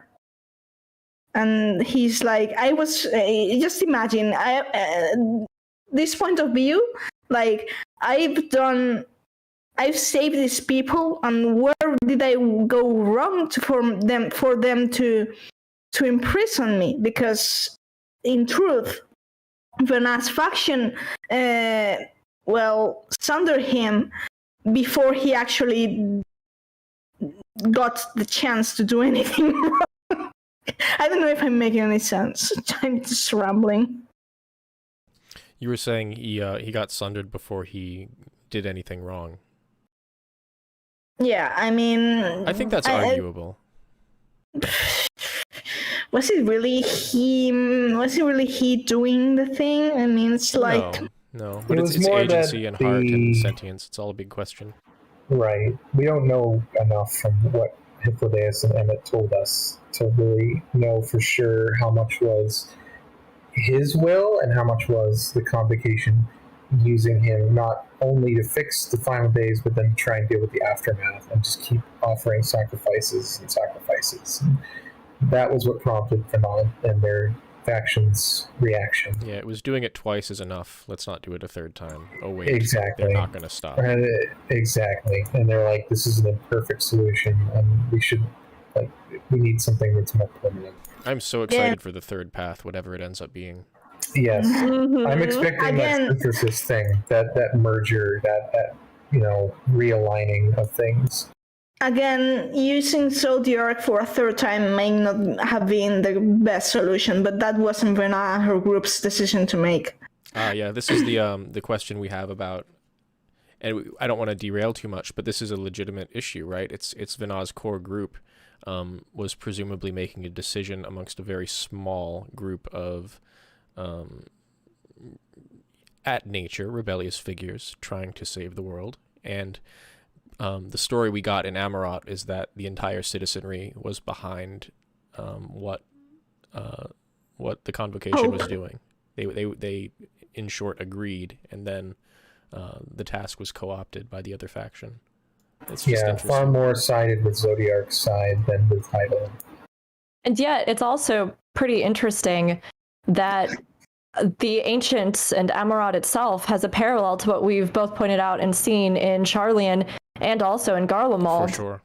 That there was a group that seems to have held power over these decisions, and that if you've done the, short stories, right, and you've read through those, the one that's about Azem that says specifically, like, yeah, they were cool with a whole island getting just absolutely toasted by a volcano and weren't going to do anything to save everyone.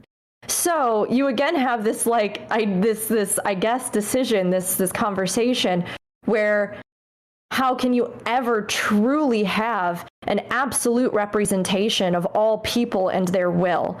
Like, it's an issue that every government, even democracy, has to deal with, right? How do we truly represent the actual will of the people when people in and of themselves are infallible or are fallible, whether that means that they don't vote or that money gets people elected, or that, it is that there are people in power who, make decisions for everyone, but everybody doesn't actually, they may not really be on board, or they're misinformed, misled. They are, fed propaganda. They are fed false ideals. How can they then make a true decision for themselves, knowing what happened?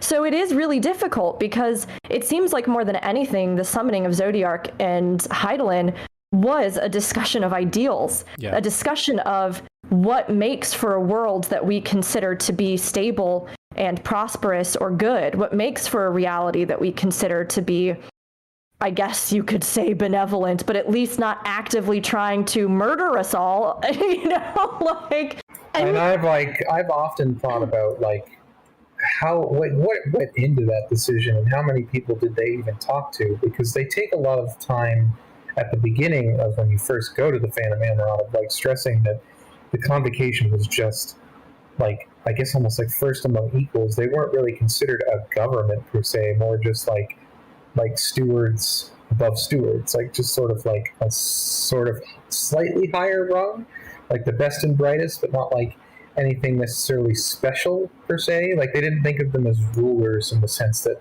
we see in more modern governments and more real life governments.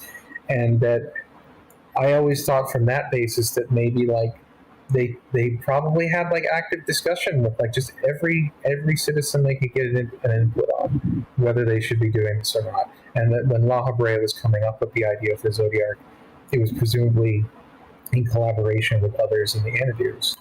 Yeah, for sure. And this is also interesting because there's an ethical dilemma just surrounding the notion of imbuing the planet with a will rather than shepherding the planet. We are making sort of a godhead in the star itself.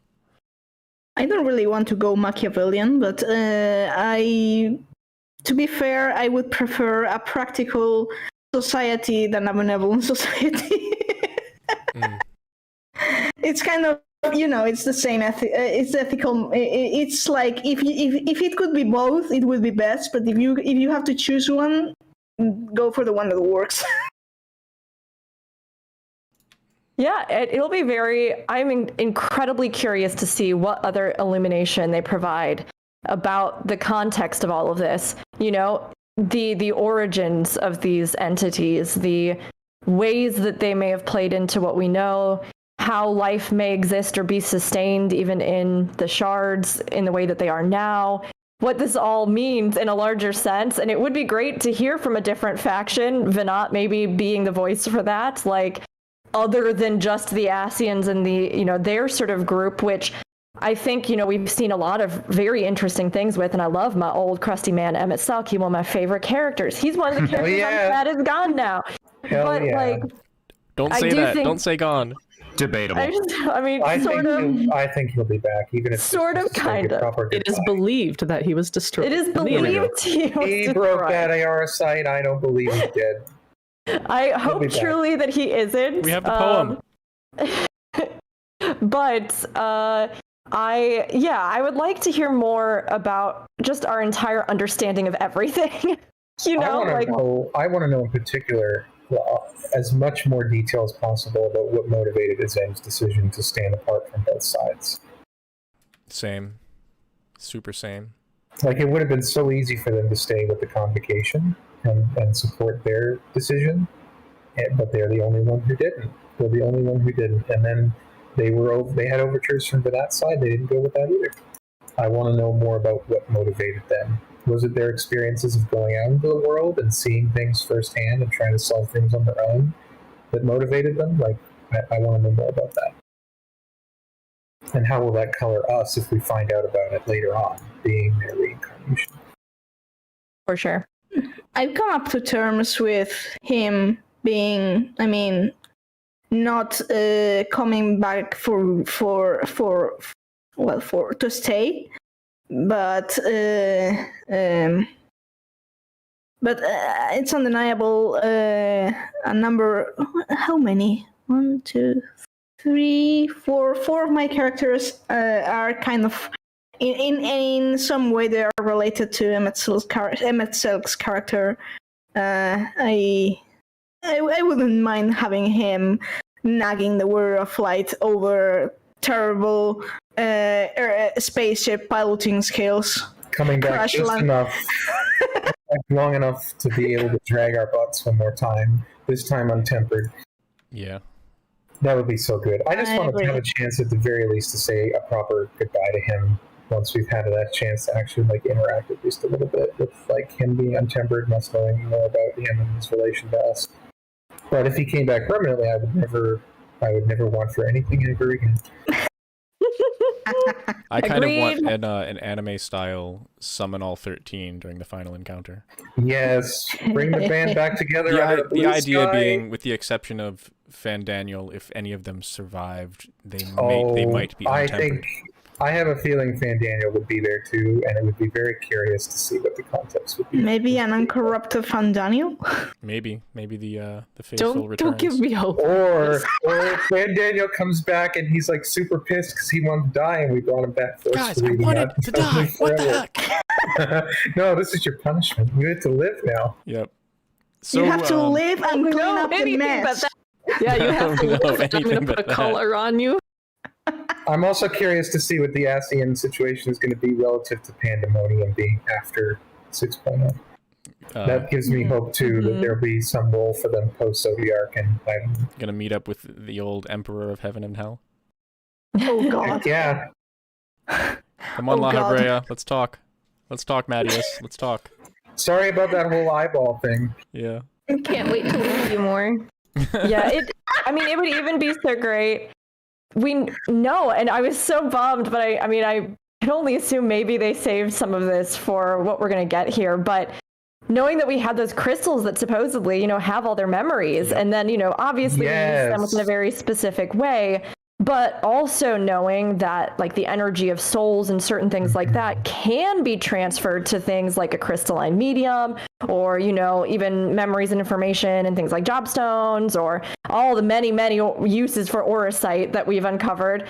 Oh, God. It's one of those things where I would love, like you said, like a summoning of all of them, or even just the sense of who they are outside of the ASEANs, because I think that's where it gets really interesting. I see, I've seen in chat people mentioning that I think people have ASEAN fatigue, which is true, but I also think that the truth behind who these figures were, what possibly our relation to them is, and whether or not they ever want to get really into that, or if they're going to keep it vague, who knows.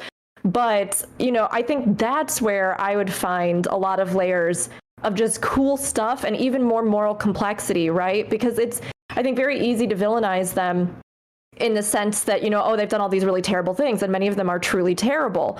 But at the same time, the idea that they themselves are almost holding out as the heroes of their own people, that they have weathered these horrific things. I mean, all the stuff that happens with Elidibus, this so heart-wrenching, it's just like... He really went through it. And I mean, just imagining like the civilization that they came from and like how it was constructed, at least as we've seen it so far, like that's very different from the individuals we saw in the present. Absolutely. And that's where it's interesting to me, bringing back in some way, shape, or form, I guess the more pure energies of who these people were, and understanding what those motivations were, and or how it affects our future in the game. Because right now we have only our own preconceived notions of what primals are, which we know much of which is based off of literal like propaganda from ASEANs. So it's this thing where, like, what are these true natures? And that's one of the biggest questions going into this next expansion for me. What do these entities truly mean? What creates and maintains the law, order, and life of our universe? Like, who were the people that did this? What was the truth of their existence? And what does this mean for us in the way that we want to shape the future of the world? Or can even, or if we, whatever our abilities are in that regard. Absolutely. And I want to give a shout out. Thank you, Mayone, for the raid. Holy crap. Welcome, everybody. It's very exciting. I don't know that we have a lot of time left, considering it's now 6, but It's good to have you. Well, I think we're going to go a little bit long, but I wanted to ask Rook if we are technically at time. Are there any other topics you wanted to consider? And then before I say anything else, Ayumi, I promise, I just wanted to say, I think with the Asians, what people are fatigued of is the mwahaha, and when you get the more complex character development that's not one-dimensional, that's really fundamentally interesting. It just is, and so Shadowbringers really brought out their potential to the point where there's a reason that Emmett is winning popularity contests, and people have broken up over what a little bit. Oh, you had real reasons, and they make sense. Got it. Yeah, exactly. And it's like, yeah, now I totally want them to go back to the first Crystal Tower, drag Elidibus and all those stones out, and let's make good use of them. Sorry. Wait, I zoned out. What was this about stones? Oh, just, like bringing the band back together, that kind of thing. Rolling Stone style, yep. Yeah, especially under a blue sky. So this question actually goes not just for Rook, but for like Neela and Core. When making characters, what are your guidelines that you follow? You have to set up guidelines that you make or that you follow when you're making characters, obviously, correct? What are these the guidelines that you set up when you are making your OC? Does Rook want to go first? Oh, sure. Yeah, when it comes to creating a character for RP, or I think this also, though, goes the same for analyzing characters and the way they're used in narratives, characters that I think resonate really well or not, but particularly with RP, since we've been talking about it today. I kind of view it, I think, as like I said earlier, I'll try to find a core concept that I find inspiring. So whatever that might be. With the case of my one character, obviously the idea of relations between dragons and Elyzin was very fascinating to me, and draconic lore was really fascinating. So that kind of led me to build a framework around that concept that would allow me to engage with it. And then within that, when I'm actually looking at the individual, I personally am the kind of writer and person that likes to create really strong personality traits, but also personality weaknesses. So like positive and negative elements of characters that interplay in some kind of way. So I'll usually try to identify something that I find inspiring about that character, and then something that I also think is like a real weakness about that character. And I'll try to hone in on ways that might manifest, particularly with this one character that I was talking about. I think he has great exuberance and passion and a thirst for knowledge and learning. With that, though, I also wanted to try and balance that out to where I also gave him some very serious confidence issues and what it meant to be somebody who maybe didn't conform within the mold of a society that, maybe for much of his life, whether or not he liked it or not, he tried to fit in with and yet couldn't. And what it meant to be somebody that was constantly, viewed as being less than in many ways, or just not being quite the epitome no matter how hard he tried, always being a little odd, always being a little eccentric, always being a little strange, and then how that would reflect in his own personal confidence. And so I try to always look at those two sides, because I am very conscious about characters getting really OP or just getting too many idealized traits. Yeah, Mary Sue treatment. Yes, yeah. And I also tend to find that I think some of the most moving explorations for me are in moments of character weakness, in moments where we strip things down and are truly vulnerable, and what that means. And so this character actually, I also, because he has this relationship with the dragon, I made it so that he himself has almost no physical power, and he's absolutely useless in any combat situation we take him into. But he's got great insight into animals and animal handling and creatures and all kinds of stuff. So it's really fun to try and play unconventionally with him, and yet it creates opportunities that I wouldn't normally. And I try to do those same patterns with all characters, because I come from an acting background as well. Like I mentioned earlier, I also very much think about character speech and character physicalization. So I'll usually try to also come up with some kind of speech pattern. This particular character was difficult for me because I actually wanted to give him a Scottish accent. So I looked to authors like Brian Jakes, who does a beautiful job in his Redwall series. Yes. Yes. Formative stuff. Love the series. And he represents different dialects from around Britain in particular within his character writing. And so I tried to find ways to evoke that and what that would mean for his personality, that he's easygoing, he's, a little rough around the edges, he has this big, boisterous personality. He grew up, with these other people that share a kind of like lower class experience within Ishgard because their families were oftentimes refugees coming in from, the outskirts during the war. And so I tried to build those layers, and then I try to give them physical traits that manifest that. So he nervously tugs his ear a lot of times when he's feeling insecure. So again, it's building all of that like I would very similarly get in and do character work in theater. The context, the strengths, the weaknesses, and then how they express in the actual person themselves. But that's, again, just because I think I came from that more physical acting background. So I look at a lot of that. And I did a lot of stage combat. So I also look at combat and how combat explains things about characters and what kind of weapon they might use. So who wants to go next? Do you want to, Neela? Do you want to, Core? Do you want to, Meowth? I wouldn't mind if it's all right. Yeah, go ahead. I've talked about it before from the lore analysis and theorizing perspective, but it's just as true in RP. Your background and the way you approach things can color so much of your approach. Like you were saying with the theater, I actually draw from my writing background a lot when I do RP. Generally, the first thing I'll consider is what narrative role do I want this character to play?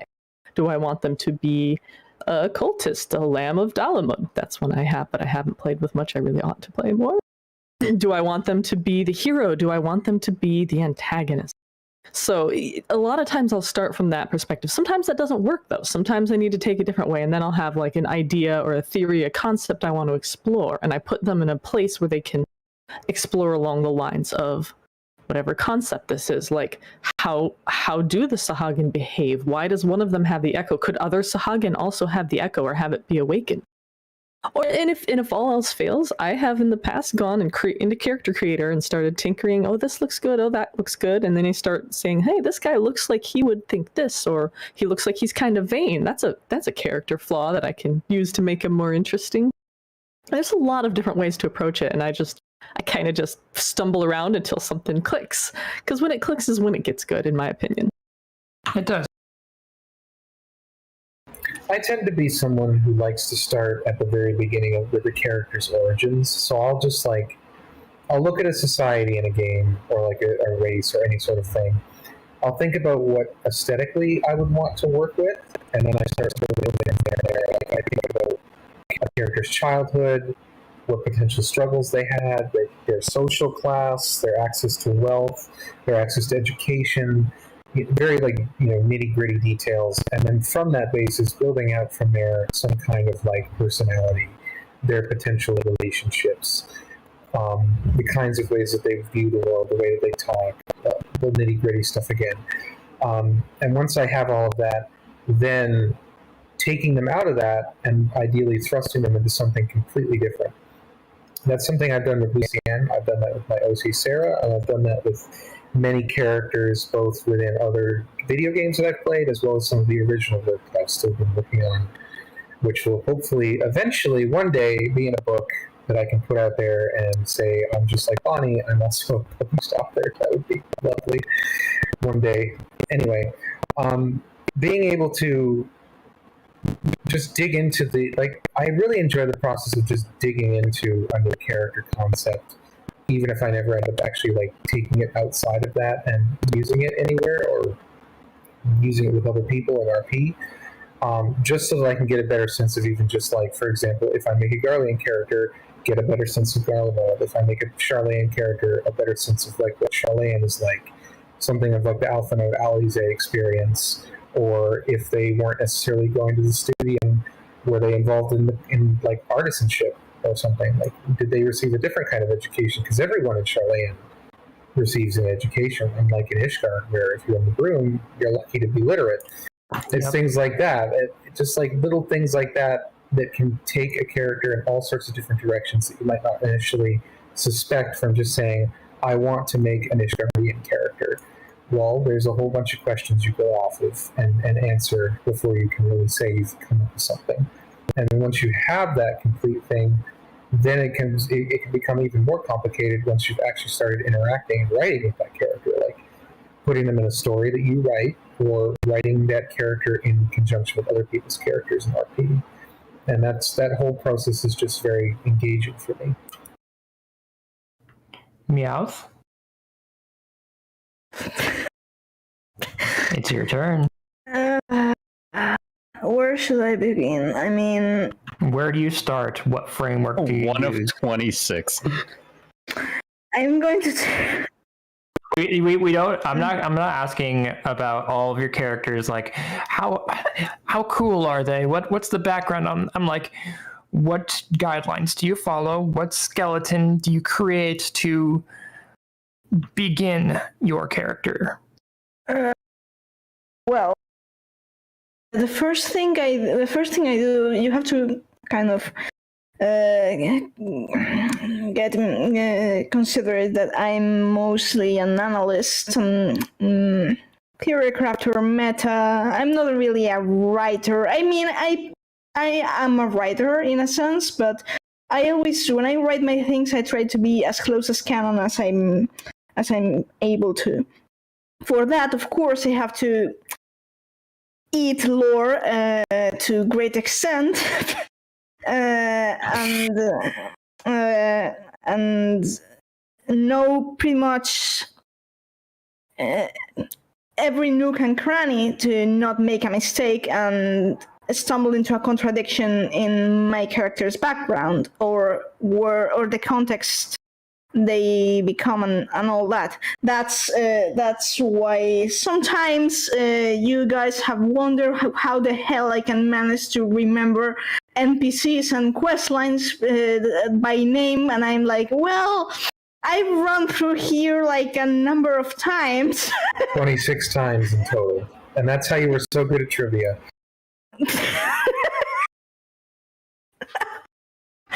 But yeah, I have to know. I basically work from what canon gives me, because I always with Final Fantasy 13 meta, I had always the same issue, that it was people coming to me. I was writing pure meta, and then from then you theory craft, but you have to connect your stuff with facts from the game.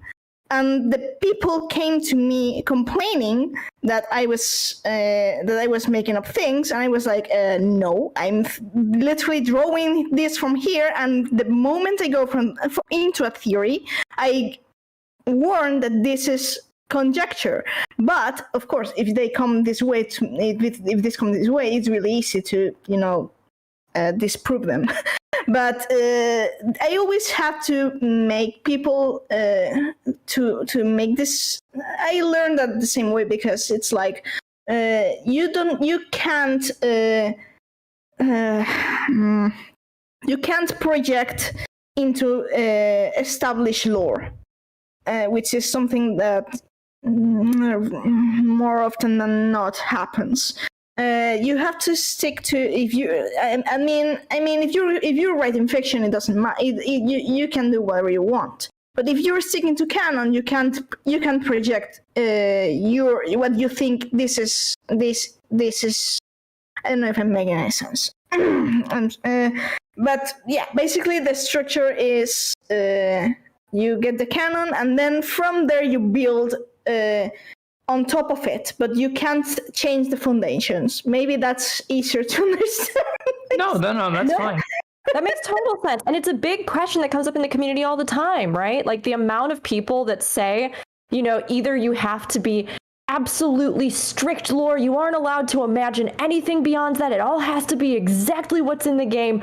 Or other people who might say like, hey, well, you can, use the lore as a base and envision and go wild and do whatever you want. I'm always like, do whatever feels good to you, as long as you're playing with the people that also are fine with that, It's one of those things where, personally, I think that if we were all to be like, okay, well, we can only use just the lore that exists, and you were trying to do something fun like the roleplay of the Guildmaster in Gridania or something, and it's like, cool, well, we only have this little snippet of this exact time period when stuff was happening. Well, I guess I'll only do stuff in that. That would exceedingly limit her character. Yeah, so much. I honestly had to build a lot out from that. to make her work as a character. So I would totally prefer the third way. You don't have to get confused, because building from established foundations doesn't mean you can't go wild. Because Core, you have read my thing. You know what I was going to say that's what I do. You went pretty wild. I've read enough of it to know that it's intimidating to even try and write fan fiction for you.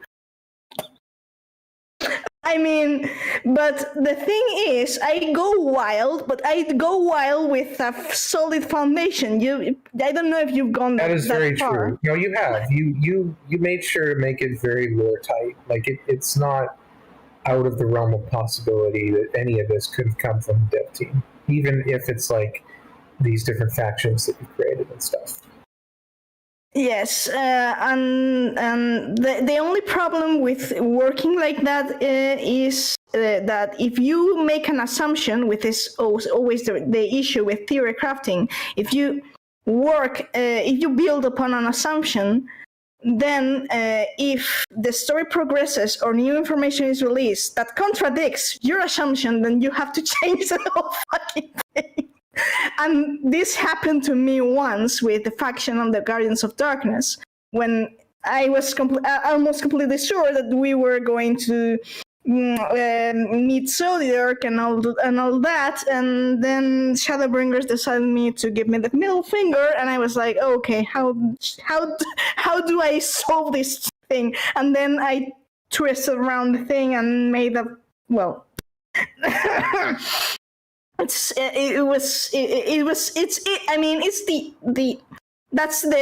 the there's pros and cons. That's the big con. It's the moment the official lore team decides they're going to screw me up, they're going to do it, and I will have to rethink the entire thing. It's the pros and cons of working within bounds. It's like writing prompts. You get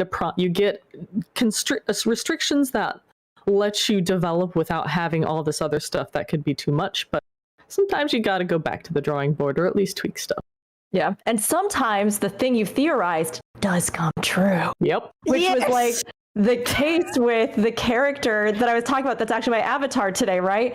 So I theorized her being being modified by the Garlean Empire and used as a soldier, and the hyper tuning stuff and being able to the resonance machines. Yes, and then we got all the stuff with Boja, and we got the Dabog field notes, where it's literally he has a psychic link with machines, and I was like, oh yeah, there it is.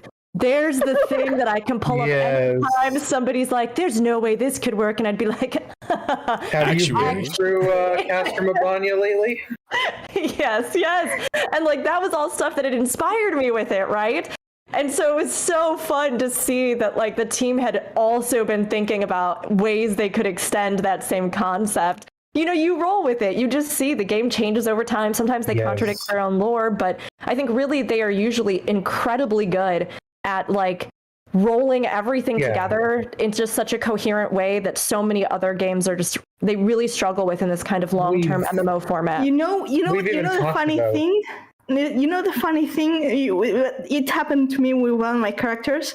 It was 5.1 when Van Daniel is first introduced as the white robe figure, and I was and he was talking about Zodiac casinos, and I was like, oh god. My first thought was, what if there's some sort of Asian faction fanatic of Hydaelyn, because he was wearing white, and Shadowbringers, if anything, makes you hate white. And what if there's some Asian line Hydaelyn faction supporter who is that is trying to destroy Zodiac or something like that? That they're doing some shady shit. And I made one of my characters, actually, Core, you know him because the thing you were writing is about one of the characters it's Ivanov, you know. Yes, I remember. And I was like, he's an Hrothgar, he's an astrologian, and I was like, oh, I'm going to make one of. I went and got the robe, the white robe Fandaniel wears in that cutscene. The facet one. It's dyed white, and I went for the black one. I had to wait until level 80 to get that robe because I needed Ivanov to look like the standard word, just to in opposition to at that time the white robe figure. And then I was making my story about he's a former member of these people who are Hydaelyn fanatics, but he saw how he was tricked because he was a really Hydaelyn fanatic, and he was made to do really shady shit.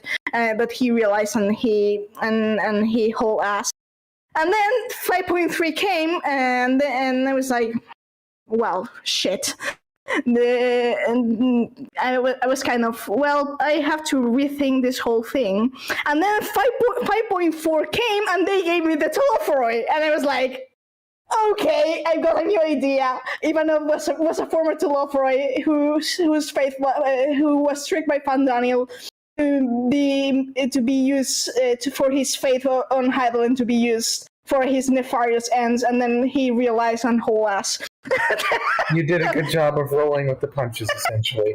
Yeah, and in many ways, the actual developments of the story and the things that they revealed also gave you stuff to like constantly reinvigorate your concept and idea and what you were going to do and how you were going to interpret and what you could possibly do to tie it all together, and kind of evolved your own perceptions as you went, which is really cool to hear about. Tales of the Shadows did the same thing as well for me. I feel like when I first started doing fan fiction writing, I had a brief scene not long after my Warrior of Light brought Emmett Self back from the dead, essentially, to start like a whole series with him.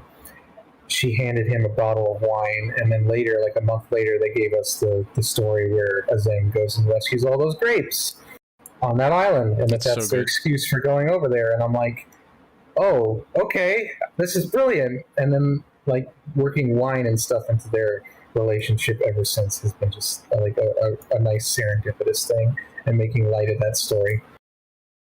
It's like little things like that they just hand us, and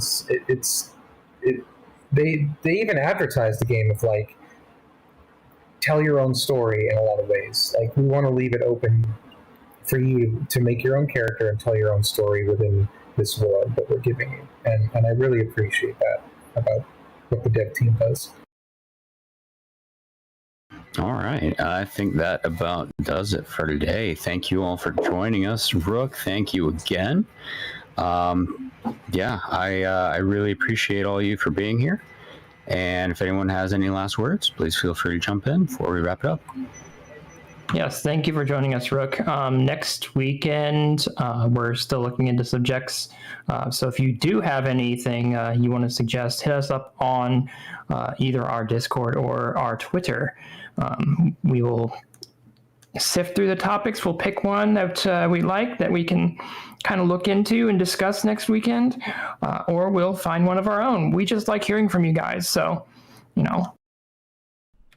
Absolutely. Well, thank you so much for coming this week. This was really incredible. We hope to have you back.